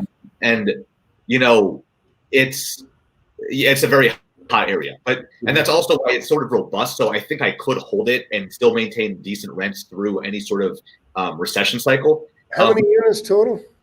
12. 12 units. 12 units. And it's in an area where it's only going to appreciate because it's a very tech heavy area. It's very built out.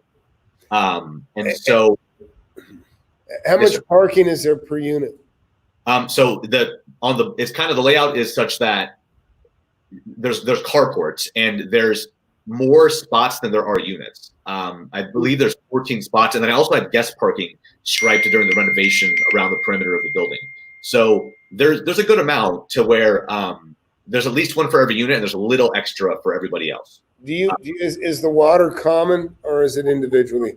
So what I've done is I've instituted a flat utility fee. Sorry about that. Yeah, okay. I thought it was me. Yeah. I've instituted a flat utility fee where I'm actually running into it. I'm having my attorney look into it, but apparently there's nothing wrong with it. So basically, I instituted a flat utility fee where, because I managed the building before when the building was fully occupied, it's all common usage. But I was able to. Isn't the electricity's common? No, the electricity, that's interesting. Those are all separately metered, and so I don't have an electricity bill. So even common areas are done. That's normal. I mean, normally the water is common. Right. So the only three utilities common. I see. The only three utility expenses I have are garbage, sewage, and stormwater. And those are all, two of those are fixed. One of them is variable that I have pretty good data for. And I instituted a flat utility fee that covers pretty much all my utilities, and everything above that is being used for landscaping and maintenance and whatnot. So tell me, I mean, are those, you said 5.4 million. And if I can sell it at a 4 cap, depending on how it's underwritten. And I'm just talking about, yeah. Okay. And so what are the rents on those things? Like 2,800 a month, or? Well, the top level ones are vaulted ceilings. So those are 2,300 a month plus 150 in utilities. The mid-level ones are 2,150 plus 150 in utilities. And then, although one of those is 2,300 because they're a shorter lease.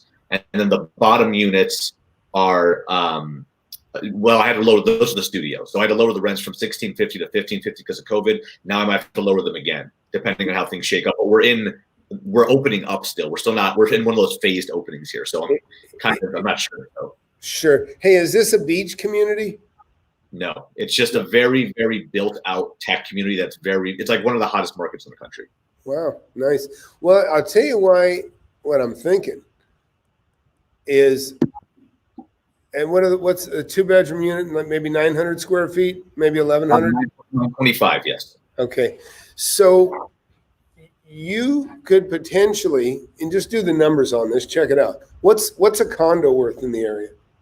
I actually emailed you, and because I'm sure you answer so many questions for free, don't remember, you suggested this. I looked into it. It doesn't make as much sense as selling it. The numbers don't work out as well. Okay.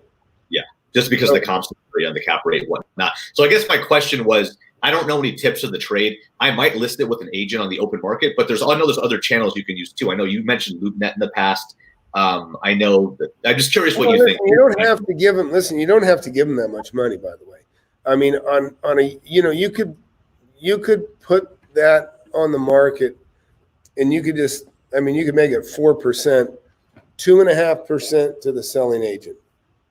So you tell your agent, look, I'm gonna give you a 4% listing, but very specific. 2.5% goes to the selling agent. That's simple. You probably my agent to the selling agent, to listing agent. You mean? No, I'm sorry. The listing agent gets the least. That's the okay. He can get 1%. He's going to make $50,000. Right. And you could make it a 4% and give 3% to the selling agent. Listen, the listing agent doesn't have to do that much. They like to think they do, but I'm not knocking them. Some are fine. Sure. They get upset when I say stuff like that, but it's just true. So you recommend 4% for the building of that?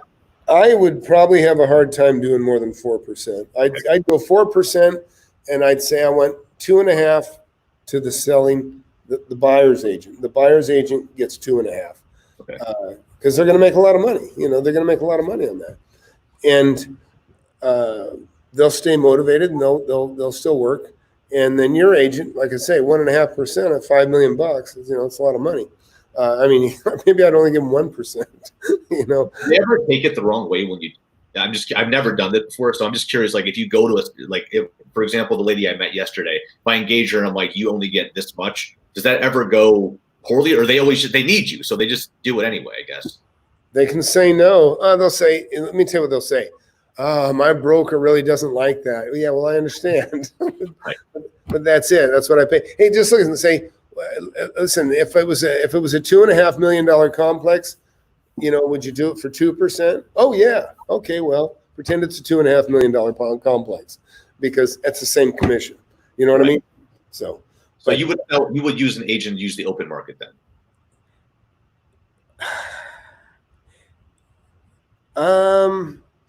Not necessarily. You could, if you can put that in front of people, if you can get it, if LoopNet's your way, do LoopNet, or there's another one too. I can't remember the name of it off the top of my head, but if you can get it in there, that's fine.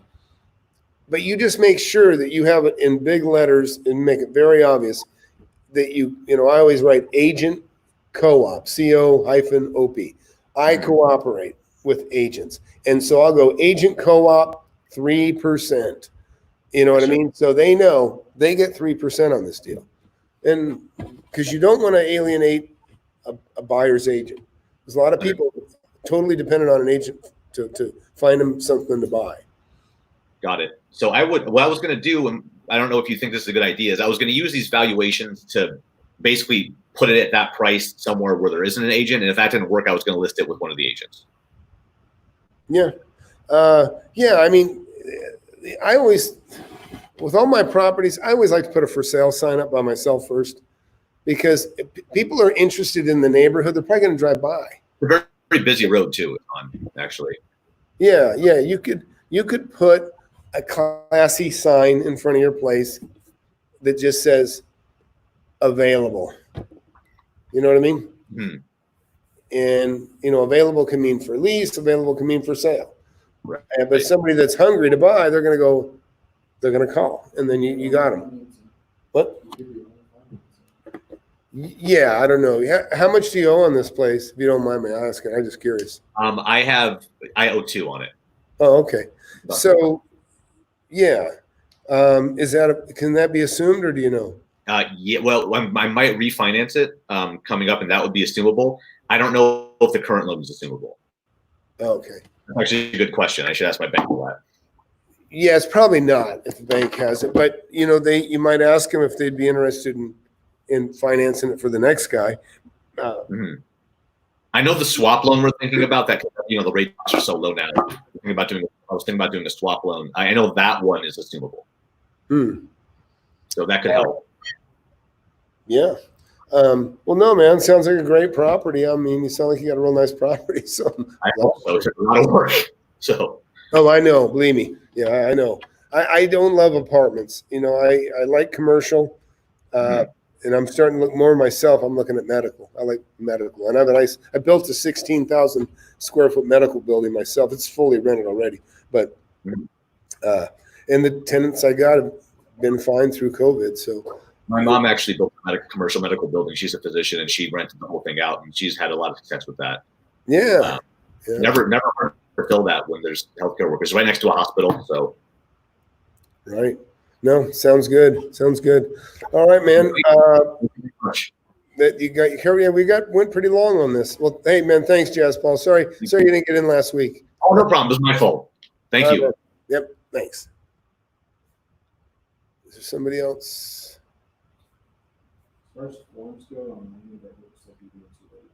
Okay, as far as I can tell, we've covered everybody, and that was good. We went an hour 40, which is I mean, I'm happy. So if we can call it a meeting right now, and if any of you guys that are still hanging on, I'll hang out a little while. If you guys want to do some questions, just for the hell of it, I'll open it up. Cyrus? Hey, Tom. Cyrus? Oh. I don't know if you guys want. I opened it up. Manny, I got you in here. See if Shane's there. He might not be here. And Harsh.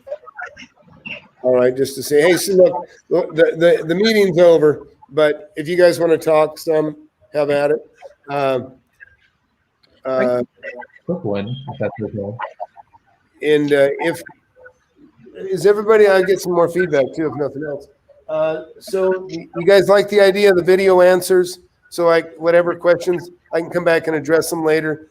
You know what I mean? Because these meetings, I know questions, I've been thinking about the answers to some of the questions. So, but as we get into it next week, like I say, I'm going to try to just get on to what I think is the most important things that I want you to know. And, we just push through that, basically everything I want you to know, and that's like I say, you guys are paying good money. And I mean, I'm getting more protective of the information, but I'm going to tell you everything I know. Okay. I'll tell you everything I know because you're paying for it. And I mean, the book is a great, to me, I love the book, but anything I can do, you let me know. Inside the, I can show you guys inside the internet, so inside the members area, I plan on having a library and we'll start building that over this year of forms and that sort of thing. And feel free to share if you got something and send it to me. It might be something I don't have to use. That can be put in. Also, I just want to make it a good resource for everyone. And the fact that we're all in different cities, you can, we're not going to hurt each other. That's for sure. But yeah, if you guys got any suggestions, I'm all ears. And like I say, hopefully before long, you guys can be bouncing ideas off each other. I like the idea of the time stamping for the questions. What I would think I'd like even better is if it was under like a specific, like if it was buying commercial properties, FAQ or whatever, or buying land FAQ. And that way you don't have a series of videos that you have to jump around to for, like you could even just splice those clips and stick them in there. Yeah. I made an app, one of the things I've lost a lot of money on is making apps, but I have an app, a particular app that's really about stinky politicians and holding them accountable for things that they've said in the past, because everybody is so short-lived and forgets. And in that app, I've got a directory where you can look up anybody here can put somebody that works in the city that's not a good person. You can put them in there, put their name, their title, everything. Then you can make a complaint about them. And then that way, anybody that has a problem with this guy looks at that name and they see a string of complaints. So they can see, well, likewise, we can have like tags, right? So you can tag a video that's foreclosures or, you know what I mean? These different things. And we're going to work this out so that as a resource for you guys, you go, yeah, I want to see whatever, everything Tom has talked about with people regarding foreclosures. And so then you'll have a link to where they are, maybe even specifically to the timestamp. But again, this is going to take a little time to do. But yeah, so I'm on track with your thinking on that, because that's kind of how I am. I just want to make it a good resource.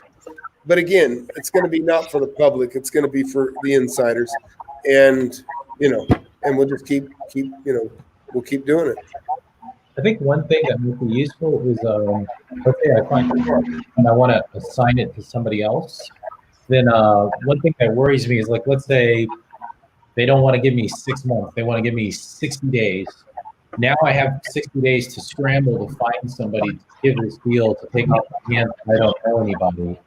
And well, on the assignment, listen, if I have a 60-day escrow, I am super happy. That is plenty of time. Because when I assign a deal to somebody, I can assign it a week after I made the deal to purchase it. I get my money. I don't wait for closing. So don't think you have to wait for closing. Okay. I'm assigning you, I am letting you take my position. We go down to the title company and I'll say, hey, I'm assigning it to them. And then they create the assignment. I assign it to them. And now the seller, finds out that, oh, Tom's not buying it. This other name is buying it. Well, it's not unexpected. It was already in the contract. But I mean, in all honesty, you don't even have to put and/or assigns. It used to be something I had to do a lot more of in California when I was doing it a lot then when I was younger. But my understanding now is it's been to court enough, they can't stop you from assigning it to anybody. But, it doesn't hurt to put it in there. And I always just explain, I said, look, I'm assigning it, and this is the truth too. I might assign it to one of 15 different partnerships that I own that are with my kids. It just depends on where the money's coming from, depends on what entity I'm going to hold it in. But oh, right, yeah. So Yeah. that's kind of where the app, yeah, who to assign it to. I got you, and we'll talk about that. And I think I have it in the book, but maybe not. When you're gonna, if you've got a property that's in a neighborhood, look at who's selling properties in that neighborhood, agent-wise, right? Call that agent and say, hey, listen, I've got this property under contract. I want to sell it. I just want to assign it to somebody. And the other thing is, and you're going to learn this too, when you start going through data, okay, and I got a funny story on this too. So I'm going through data, and I keep seeing this one guy's name. And I go, God damn it, he's a player. You know, people see that with me. Well, now I own it in different entities, and so people don't know that I'm huge. I just see different names that I own and control, but it's not me. But I'll go in there and I'll say, oh God, I keep seeing this person's name, and sometimes I'll look up that person's name and find out, they're a damn real estate agent that's also buying up the neighborhood. So you don't want to let them know you're digging through their territory. So you don't want to send them a letter. A, they're not going to sell it too cheap. They're in the business. So, but they would be somebody you could assign it to. You know what I mean?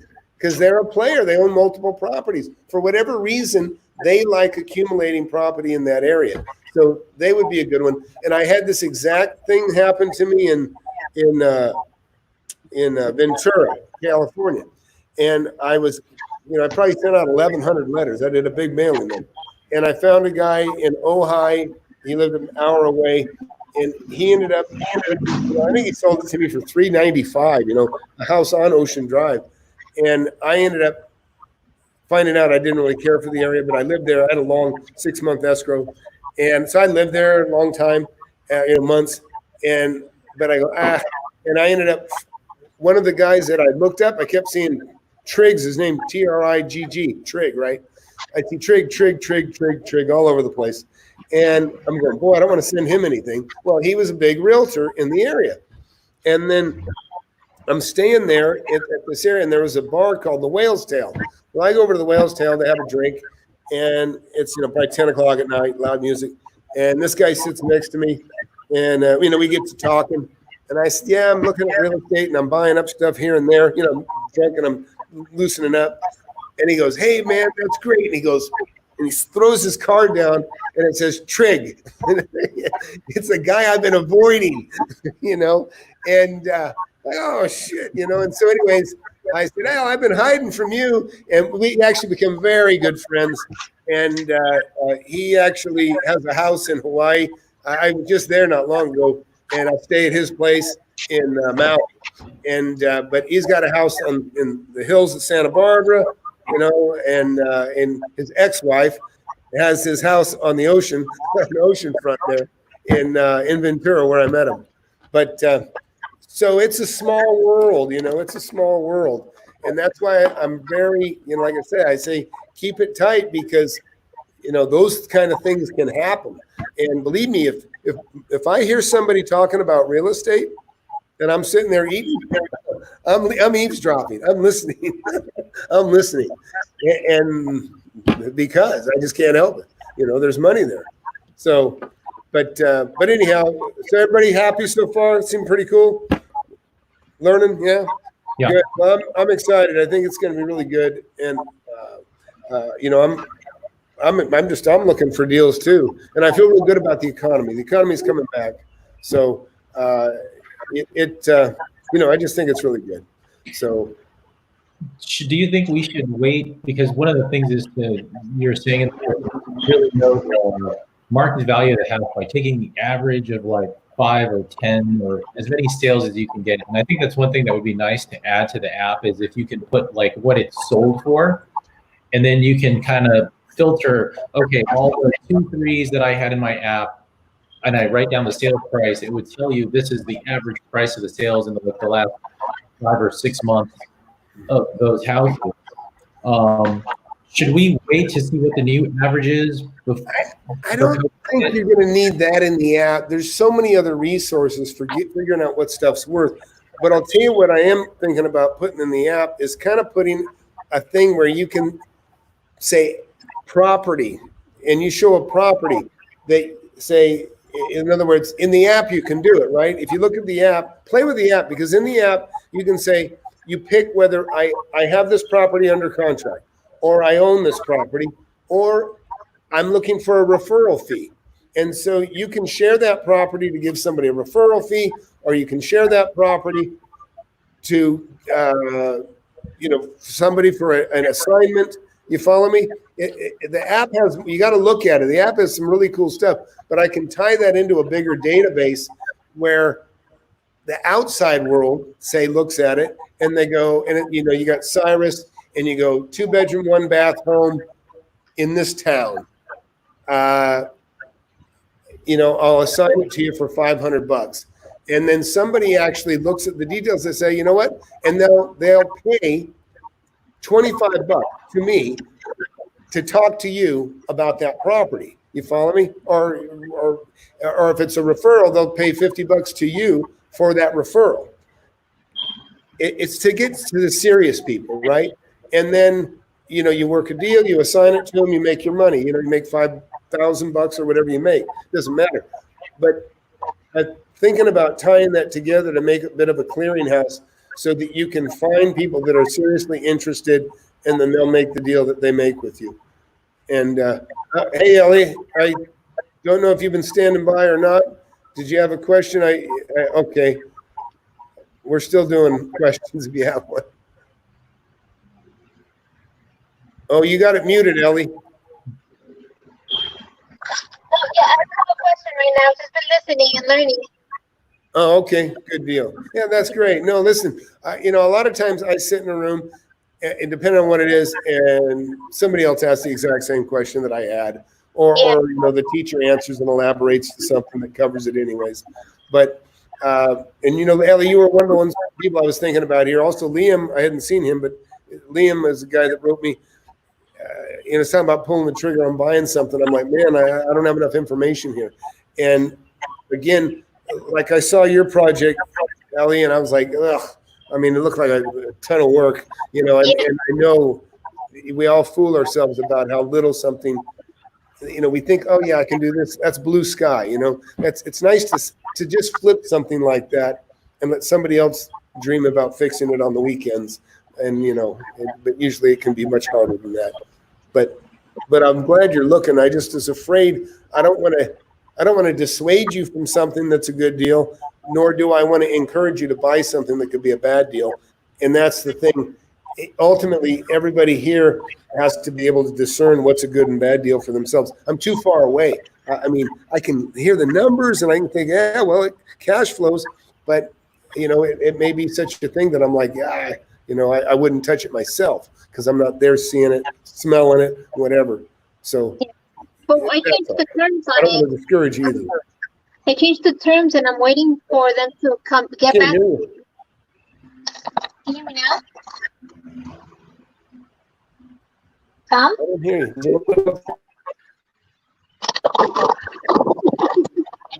It's okay. Sorry. My volume's all the way up. I hear things now. Okay, yeah, I changed the terms for that contract, and I'm waiting for them to come back to us. If not, we're going to terminate because it is such a big project. Yeah, believe me, you have plaster in there. It's not even drywall, it's plaster. I mean, I looked at that ceiling. I looked at the ceilings on Zillow for you, and I'm like, oh my God, that looks terrible. Yeah. So, yeah, I mean, you don't have to let it go. Just say, you know what, I've evaluated it, and it's worth $40,000. You got nothing to lose. If they'll take 40, buy it. I mean, to me, that's a no-brainer at 40. You know what I mean? The lot's worth 40, probably. But again, I saw houses on the street that were you were talking about putting in 80, I thought. And I saw one house worth 240 a little ways down, but it had a lot twice as big. So yeah, just from the outside, I didn't like it. You know what I mean? But, I got to be careful because one time I had a friend of mine, he was asking me about something and I looked at it, I go, I know, I don't think I touched that with a 10-foot pole. Well, he bought it and he made about 130 grand. and so again, he was more vested in it. And so I never want to dissuade, you know what I mean? And I don't want to play it so safe that it's just, all I can say is ultimately, if you do what I do and just know value, it'll be a no-brainer. You will know. You will know. You won't even need me. You'll know. You know what I mean? You might need me to help negotiate something, or hey, how creative thing can we do? I'll be useful there. But using me as somebody to say, is this a good deal? Not so much. You know what I mean? That's the help that I'm looking for right now. Like, how do I access the value? Because I was looking at these comps around the area, and it didn't turn out right. So trying to get that value. But the deal is you're talking about an asset that needs $100,000 worth of work. You know what I mean? There's houses that you can buy. I mean, you can have a house that needs $100,000 worth of work in a neighborhood where the most expensive house is $40,000. You follow me? I mean, it's like the land is free and the house is half free because you can't even build a house for, what it sells for. There's really bad areas that are tough like that. But so you got to look where it's just got to be apples to apples. You know what I mean? If that house was in good movable, you could move in and use it, that'd be great. You could move in, you can use it. It's complete. You have something to reference. You can reference another house that's the same size, people can live in, that's in the same neighborhood. If it's a good deal. But there's just too many variables with that one. So I would say don't look for fixer-uppers. I mean, in general, you don't need to. I try not to buy fixer-uppers. I buy them once in a while, but I like stuff that is not managed well. Not managed well. That's different. Multiple units, and they're a little rough. Little paint would work. But if they're not managed well, I'm going to be very little out of pocket. Maybe it needs a paint job and to be clean, but now I just got to manage it. I got to raise the rents. I got to kick out the riffraff. That sort of thing is easy to do. But remodeling, is horrible. Especially at that level. That was a terrible property. That was terrible. Okay. Hey, Tom, I think all of us here right now are looking at lots and stuff as well. One of the questions that I just thought about, how do you go about assessing the value of that, the potential value of that lot? Like, say it's a 2-acre lot, and the other homes that are already on lots, the land's being assessed at, let's just say $100,000. So do you look at that and saying, well, that acre's worth 50, and then you work down from there? Or I'll give you a rough rule of thumb. If you have places that are 2.5 acre parcels and 1 1/4, right? You might have a 1 1/4 and a 2.5. Well, a 1 1/4 sells for $100,000. It doesn't mean the 2.5 is not necessarily worth twice as much. In my experience, it's worth 1.5. So you can get half again as much for twice as much property. So if it's worth 100, the 2.5 is worth 150. And now there still can be some money there, but when you go to subdivide that 2.5, you got to spend some money to cut it in half. And maybe you spend $50,000 or $30,000. And so it starts to eat up that advantage. Now, I would rather have the 2.5 because it's more property, more versatility, and everything else. And, they keep redensifying a lot of properties. A lot of cities are getting more and more dense. In fact, Ben Mala talked about, he blew it on something. He sold the hotel for, I think, $5 million, and he made a couple $1 million on it. But then he found out the guy sold it for $7 million. So that guy made $2 million on him. And the reason why is because he didn't realize that they created these new credits and breaks that property could now be sold, or they could, in other words, he didn't realize he could add another 120 units to that property. And that was worth a couple $1 million. And so, So do you look at the assessed value from the tax assessor side of it to see and then kind of go and look in the area and see if those are all kind of the same valuation, or how do you get an idea of what this land is fair? I kind of look at if there's a new $250,000 home, I can kind of, decide what that, what it costs to build that house. And so that gives me an idea, a little bit of what the property's worth, right? And also you can see if somebody's built a home, you'll know. A lot of times, the last couple houses I sold, they're tearing the houses down. They're $430,000, and they're going to tear the house down because it's a beautiful area. So to me, the lot's worth $430,000. The house is worth nothing. You know what I mean? But it's not an exact science. You got to look at if they're building new homes there. That's a great sign. Okay, that means there's value on the property, the land.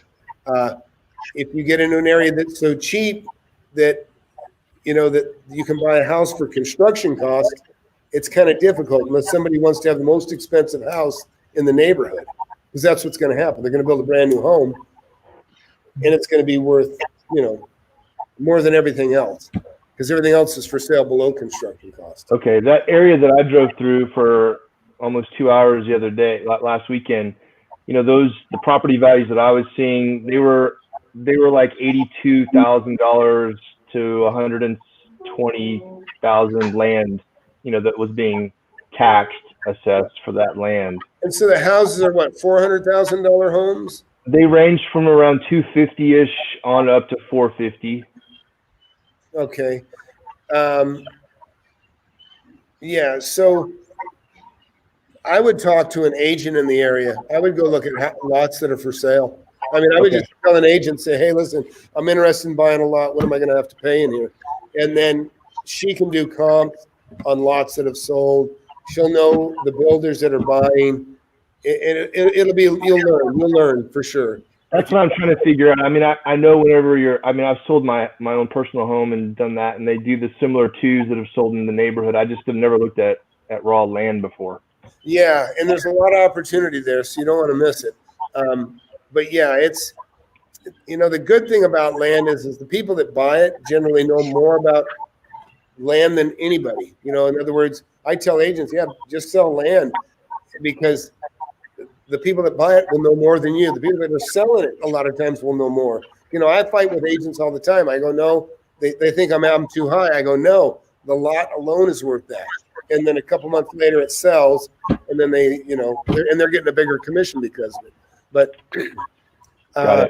yeah, the agents are a good resource for finding out what things are worth, because they'll say, oh yeah, I got a buyer right now. He'd pay $100,000 for a lot. You know what I mean? Yeah, but you got to just get multiple inputs to decide exactly what and then you'll know for yourself that when you're comfortable. And your hedge could be getting it owner financed, putting $5,000 down, and then try to sell it. And worst case, if you can't sell it at all, you lose $5,000 instead of $80,000, or whatever it is. Okay, great. Thanks. Camping grounds? Oh, campgrounds? I've never bought one, but I've been a little bit intrigued by RVs, and I'm actually looking at one that's an RV park. A lot of those RV parks don't have sewer, so the septic can be quite expensive because you have to facilitate people's waste. And so, but I kind of like it because, everybody's going to these tiny homes. Well, go to a trailer, you know what I mean? And there's other opportunities there too, because sometimes if you own the place and somebody's going to move, sometimes it's easier for them just to sell you the trailer they own super cheap, and now you just got a new rental. You know what I mean? But I haven't done it.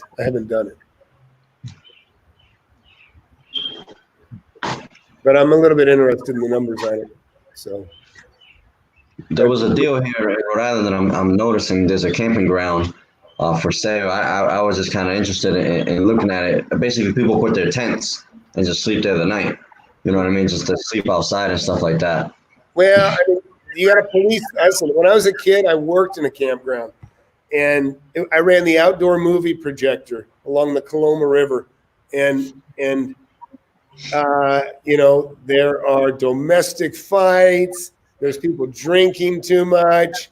There's all kinds of problems, and somebody's got to go over there and say, hey, you know, you got to be quiet, you know, all that sort of thing. Somebody's got to, there's trash everywhere. You got to pick up the trash, you know, you got to they move when they leave. If it's a campsite, they leave, you know, you find out that, you know, somebody had to go to the bathroom in the middle of the night. You know, there's all kinds of, there's a lot of maintenance that you may not be aware of.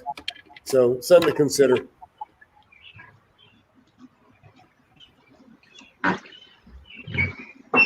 And your letters work, by the way. I got 7 calls this week, and that's how I was able to put the 4 offers down. Just a simple letter, because before I did the blind offers, this one I got more calls and more opportunities to get the owner financing in. Right, man. Well, I'm glad to hear it, Manny. I mean, I know they do, but I'm glad you reconfirm it for people watching. But yeah, that's why I say people, well, you know, and say, hey, I'm going to do this. I'm going to use the same letter, but I'm going to use a yellow sheet of paper. And I say, look, I already know this works. Just start with this, and then you may come up with a better idea. You know, I mean, for sure. But I can only tell you what I know personally that works. But I mean, I appreciate you saying that, and I'm glad you're having luck. But yeah, it's just a kind of a no frills. I'm a real person here, you know, because the wholesaler guys, you know, there's a lot of young people. I got some real aggressive ones that are writing me all the time. And I don't even try to educate them because I consider them competition. You know what I mean? So, but it is what it is. Yeah, I got one here that's 2 lots, but they're not buildable. And I was wondering, so I could probably get them super, super cheap, but I was wondering, can I like tilt the land? Because a lot of people like to garden around here and like sell each plot by like subdivide it like there and then sell it to people to garden? Or is that something? I wouldn't touch it, man. I wouldn't touch it. You're trying to make a park. It'll be a nightmare. I would sell it to the neighbor next door, and that's it. What I would do is I would get it tied up and then offer it to the guy that lives next door. And even if you make $2,000, great. But when you buy an unbuildable lot, I'll tell you some of the things that can happen. You can still be assessed. They might have an assessment. You know, like in other words, you're in a community. They'll go, well, it doesn't matter whether it's buildable or not. You know, you get assessed for, you know, I forget the fees that they had, like a water meter fee.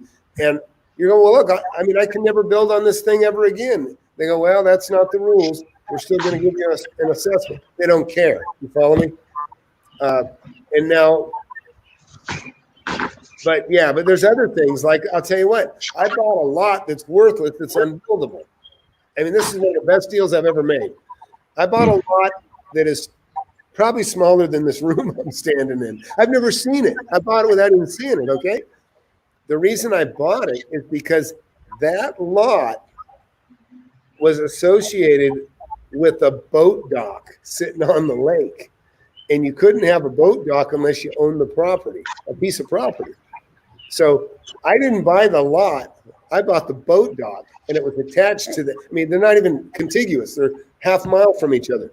But so you could very well find an unbuildable lot in, let's say, a subdivision that has amenities like a boat launch, or, you know what I mean? And so, you know, again, it's just something that I happened into, but I was like, oh man, this is amazing. So, you know, I got an awesome boat dock, and I have, you know, I paid cash for the whole thing. I mean, I'll tell you, the lot isn't worth anything, but I paid, I don't want to give away too much details, but I bought it for peanuts. I bought the lot for peanuts. I paid 5 times more for the dock than I did for the lot. You follow me? But I'm being taxed on the lot, not the dock. So that's the other good thing. So I had a question for you, if you don't mind. On I have a problem with overwhelming choice. Should I focus now just on something easy, like 3 to 1,400 square foot size homes that turn real easy because to try to get good, accurate comps requires a lot of research. And to do that on every different type of property becomes prohibitive. Yeah, no, you gotta, I would just, geographically, just take an area near where you live that you can keep an eye on. That's why I always say buy near your home, buy near your work. Concentrate on one subdivision. It really is a good idea. Just one subdivision. Later, you can go, your mind will wrap around that. You'll know it inside and out. Then you can start looking elsewhere. But yeah, I know, because, it's like they say, a jack of all trades, master of none. That's what will happen. You spread yourself too thin, trying to understand this, and this. Things are going to slip. And it sucks. It's happened to me too. I've done it. And so you'll be better off to concentrate your efforts on one subdivision, say. Okay, so that would be like one built community.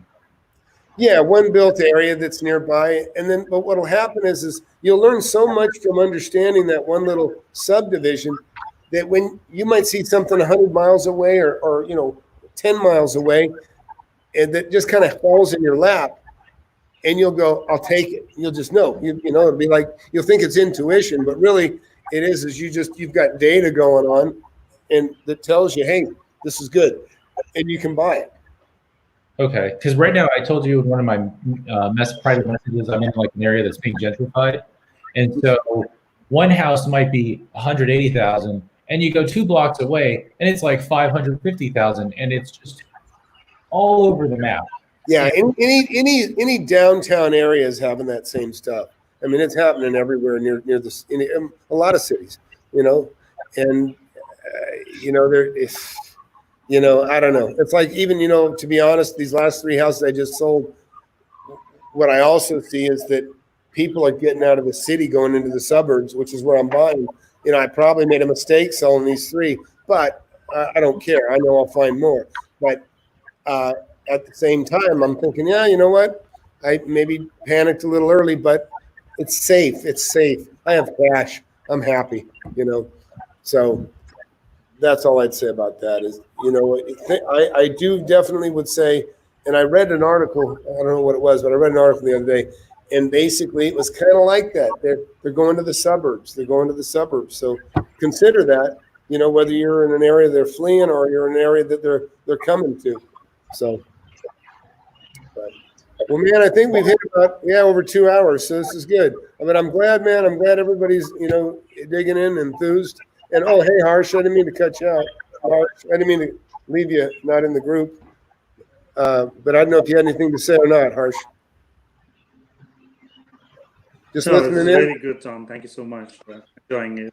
That's great. I thought I was limited to 6 people, but we got 1, 2, 3, 4, 5, 6. Oh, no, I guess we have 6 in here. I don't know. Anyways, and I'd have Chris in here, but I don't know if we'd have feedback. Here's Chris. But all right. Well, hey, so we'll be back at it next week.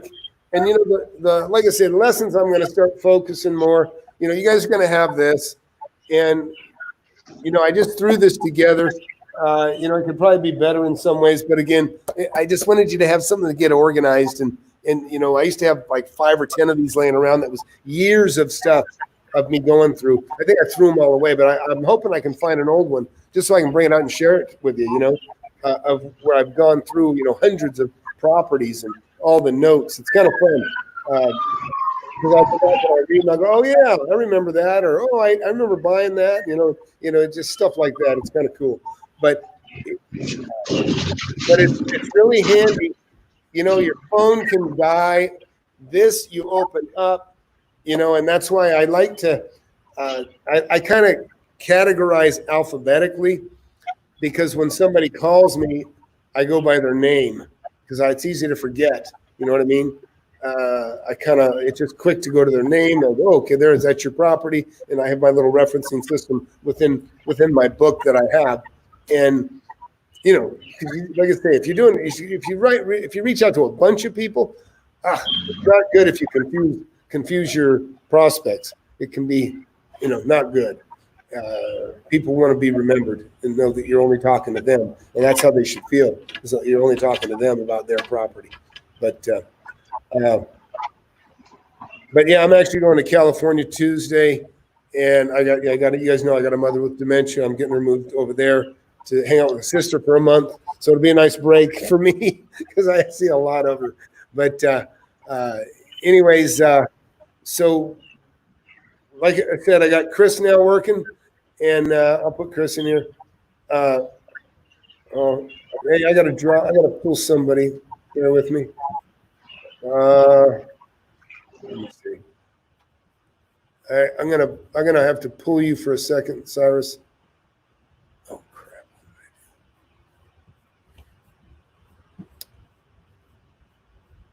Oh man, I don't know what I did. All right, sorry.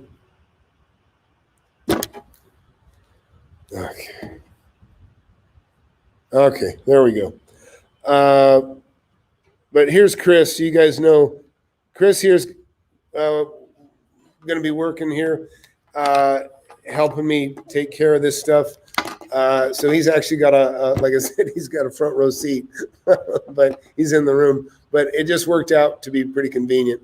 And but Chris will be good because he's all about. He's like you guys. He's all about just absorbing and learning, and he wants to make money and doing the things. And also Chris, I'll let Chris tell his own deal, but Chris he bought a place, and he made me think he's got a place that he does in Airbnb. I won't give any details, but it's impressive, and it's made me, since we talked actually, Chris, it's made me reconsider some Airbnb stuff.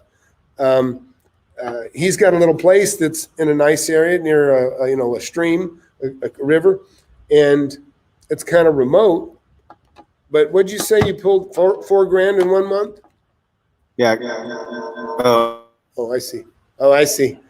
You might have to mute yourself. If you want, I can tell the story. Okay, here, I'll let Chris tell his story. I'm going to mute me. Yeah. So, All right. Okay, cool. Yeah. So honestly, I kind of had a childhood dream of buying a place in the country. It's where, I grew up going fishing, camping, all that kind of stuff with family, friends. And when my wife and I kind of got debt free, that was going to be our gift to ourselves, if you will, of, hey, let's just buy an acre of land somewhere. Well, when I was fishing one day, I saw this house for sale by owner. I really fell more in love with the property, not the house. But I said, you know what? I think we can do something here. We can make this work. So, and again, guys, it was my first house ever to buy, period. We'd been renting, and so it was really kind of scary doing something for sale by owner, super green. But I just studied the contract and worked with the owner, and we made a deal. And I did. I got financing from it. That's a whole nother story, but got financing for it, and never even thought about doing the Airbnb route. But it's more or less our weekend home. We go there on the weekends, and my wife and I were renovating the property and having fun at the river. And it was all good and fine. But then I came across Airbnb, and I was like, maybe this can make us money while we're not staying here, while we're not living in it, while we're not vacationing, if you will. And that's really what it has become to be. And wow. I mean, wow. It's the mortgage is $1,000 a month. And the past 3 months have pulled $4,000 in short-term rental income. Now, I will say, since COVID, I think a lot of that has to do with a lot of people canceling international plans and staying more local, and people driving places. And that's just something to keep in mind. Maybe it's again, it's still real estate. And it's a different approach. And that's what Tom and I were even talking about. Like, even though we live in the same area, it's like, hey, Tom, I'm not coming after your properties per se.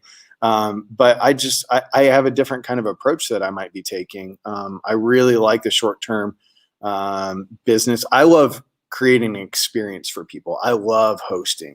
I love teaching people how to host and co-host. And so that's more kind of my bread and butter. But I don't know. It's a format of class we get to learn from each other, and it's just a different angle. So anyway, that's my story in a nutshell.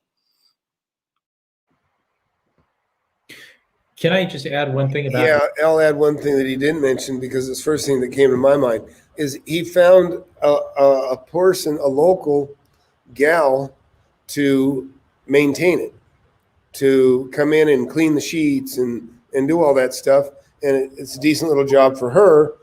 And, you know, and I can tell you something, I know firsthand, when you live out in the boondocks and you're remote from everybody else, those are the kind of jobs people just pray for, something they can take care of like that. So, you know, it's easy to find somebody that can, you know, hey, these people are coming in, you know, and they make sure that, you know, the beds are made and that, you know, the cockroaches are gone or whatever, you know, and then, you know, check it when they move out, you know, they go in and check and go, oh, okay, great. Everything's clean. And then he doesn't have to go there. So, but I thought it was great. I liked, you know, like I said, he made me rethink, you know, because, I mean, you can get double the rent on a short-term rental, triple, you know, even in your regular neighborhood, depending on where you live. If somebody needs to live there for 3 weeks, it's cheaper than a hotel, but it's a home and there's more room and they got kids. It's more practical than a hotel. The other thing I would say is you're not trying to sell somebody a home for a lifetime. You're trying to sell a dream for a night or two. Yeah. Right. Yeah, but even like I've gone to New York and different places and, you know, and I'm like, yeah, I don't want to stay in a hotel. No, hotels are tiny, really, really tiny rooms. And, but when I got 4 kids, you know, so a lot of times I have to rent 2 rooms with a shared door. And sometimes I can't get the shared door, so they're across the hall. And, you know, it's just, so anyhow, the Airbnb thing is pretty cool. And it's something that Chris's story made me consider it more. So, but well, hey, I'm gonna call it. Oh, I don't think anybody heard me. Hey, Tom, can you? Oh, you can hear me now. Did I just talk to myself for a minute? No, we heard you. No, we hear you. We hear you. Okay, good. Okay, good. Because I had my it was mute here. I couldn't hear you guys. So, well, hey, good meeting again, and this will be put up so everybody, whoever missed it, can come back and watch it. And I think this is a pretty good format, you know, and actually maybe saving the questions for the end, you know, is a good idea, because then those that want to hang out can hang out, and you know, and that works. I think that works. So again, you know, founding members, we're figuring it out, right? So all right, well, hey, have a great weekend, you guys, and I'll see you here next Saturday. And I've got a flight coming back on Friday. I'm hoping there's no delays. Don't want to get screwed up on our first meeting, but I'm a little bit fearful that can happen. But I don't, you know, worst case, I'll be doing it from a hotel in California. I don't know. But, or my co-host will take over. Yeah. Hotel California, huh, Tom? What's that? Hotel California. Oh, yeah. There you go. Yeah.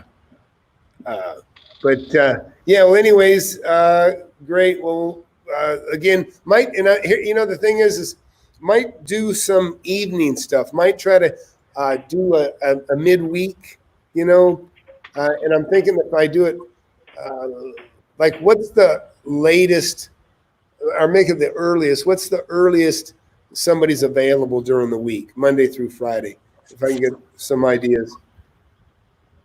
7 p.m. Texas time. Oh, really? Yeah, we work 10-hour days. Wow, that's pretty late. Yeah, because, well, actually, no, that's not bad. 7 p.m. Texas time is when I was thinking about doing it. So that's so that California, you know, West Coast, it's 5, and then it's 8 East Coast. And how's that? Well, I can't see me. I got to kill somebody here in a second. Manny, I'm trying to get Manny in here now. I got to block someone here. So Manny, how's that work for you after? Yeah, 8 p.m. That's 8 p.m. Eastern, right? Yeah. Some, yeah, that would work. I like the Saturday. It's cool because I wake up in the morning and I'm like ready right away to real estate because I've been doing it all week, and it gives me another Saturday to go. But if you have to switch it to evening, I'll be available. No, it's not even about switching. I mean, if something came up and I had to do an alternative, that for sure. But the other thing is I'm just thinking, I want to, these questions take a long time, and I'm going to try to impart what I think is most important. But again, maybe addressing these questions, or I don't know, it's just more support or whatever you want to call it. May add something during the week on top of the Saturdays, but but anyhow, like I said, if we Are these recorded, by the way? What's that? Are these recorded? Yeah, this is all recorded. Yeah, That's- yeah, this should all be recorded, and so this will all be able to come back to. Yeah, because like I say, if somebody can't make it, that's the only way they're going to get to it. But a lot of good information, and like I said, if I need to do more than what we've got laid out, I'll do more. I just want everybody to be fulfilled, and want to make sure I'm figuring it out too. So that's all. But, all right, so we'll call it a day. Thanks, and we'll catch you guys next week, if not before. Thanks so much, Tom. Thanks, Tom. Thanks, Tom. Thank you, Tom. Yeah. Bye. Yep. See you, Ellie. All right. And Ellie, is this your husband? Oh, yes. Yeah. How you doing, Tom? It's Joel. Joel, that's right. Ellie and Joel Herrera, right? Yes, yes. Okay. Good. Very good. Nice to meet you. All right. Nice to meet you too. I see you there, but Ellie does all the talking, so. Yeah, I always I just behind the screen, so she Yeah. just pays. Yeah. I'm just behind the screen. That's all. Yeah. Yeah. Yep. Well, very good, man. Well, thanks, and we'll see you guys again next week. Yeah, definitely. See you next week. All righty. Thank you. Bye. Have a good weekend. And I'm trying to figure out how to shut this. I guess. Let's see. I'm trying to turn this thing off. Do you see? Yeah. All right. You want to take a look at this, Chris? Because I can't figure out where I don't know why.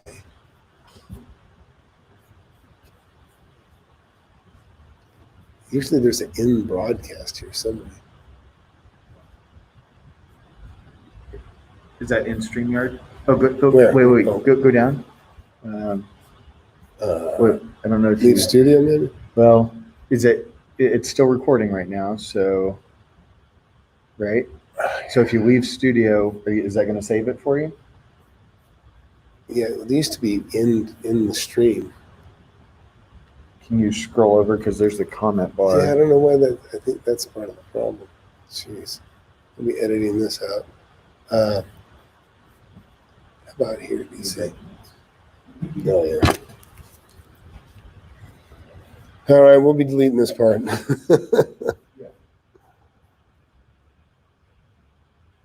Yeah, it's in here. Sorry. Yeah, it's over here on the right.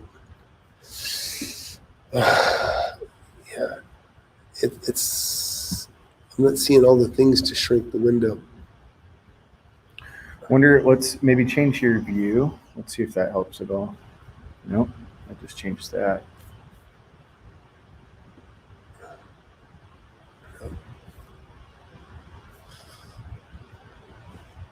You think? Are these guys still on? I know. I know. Ellie, you're. Let's see. That's. All right. There you go. And then there's still one guy. Still got to make room. All right, got to kick you. And take me off too if you need to. Oh, I guess I'm. Leaves. If you leave studio, will you get the recording? No, because I left once already, but for some reason this thing ought to, I'm having trouble shrinking the screen, I guess. You know what I mean? It's expanding to the you know left. what it might be? I wonder if it's because you're attached to this, and the. I don't think so. format. Maybe. I don't think so. Maybe. Try. Yep, you are correct. Great. Awesome. All right. Go.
is not a bad idea. I don't know. Maybe it's important, maybe it's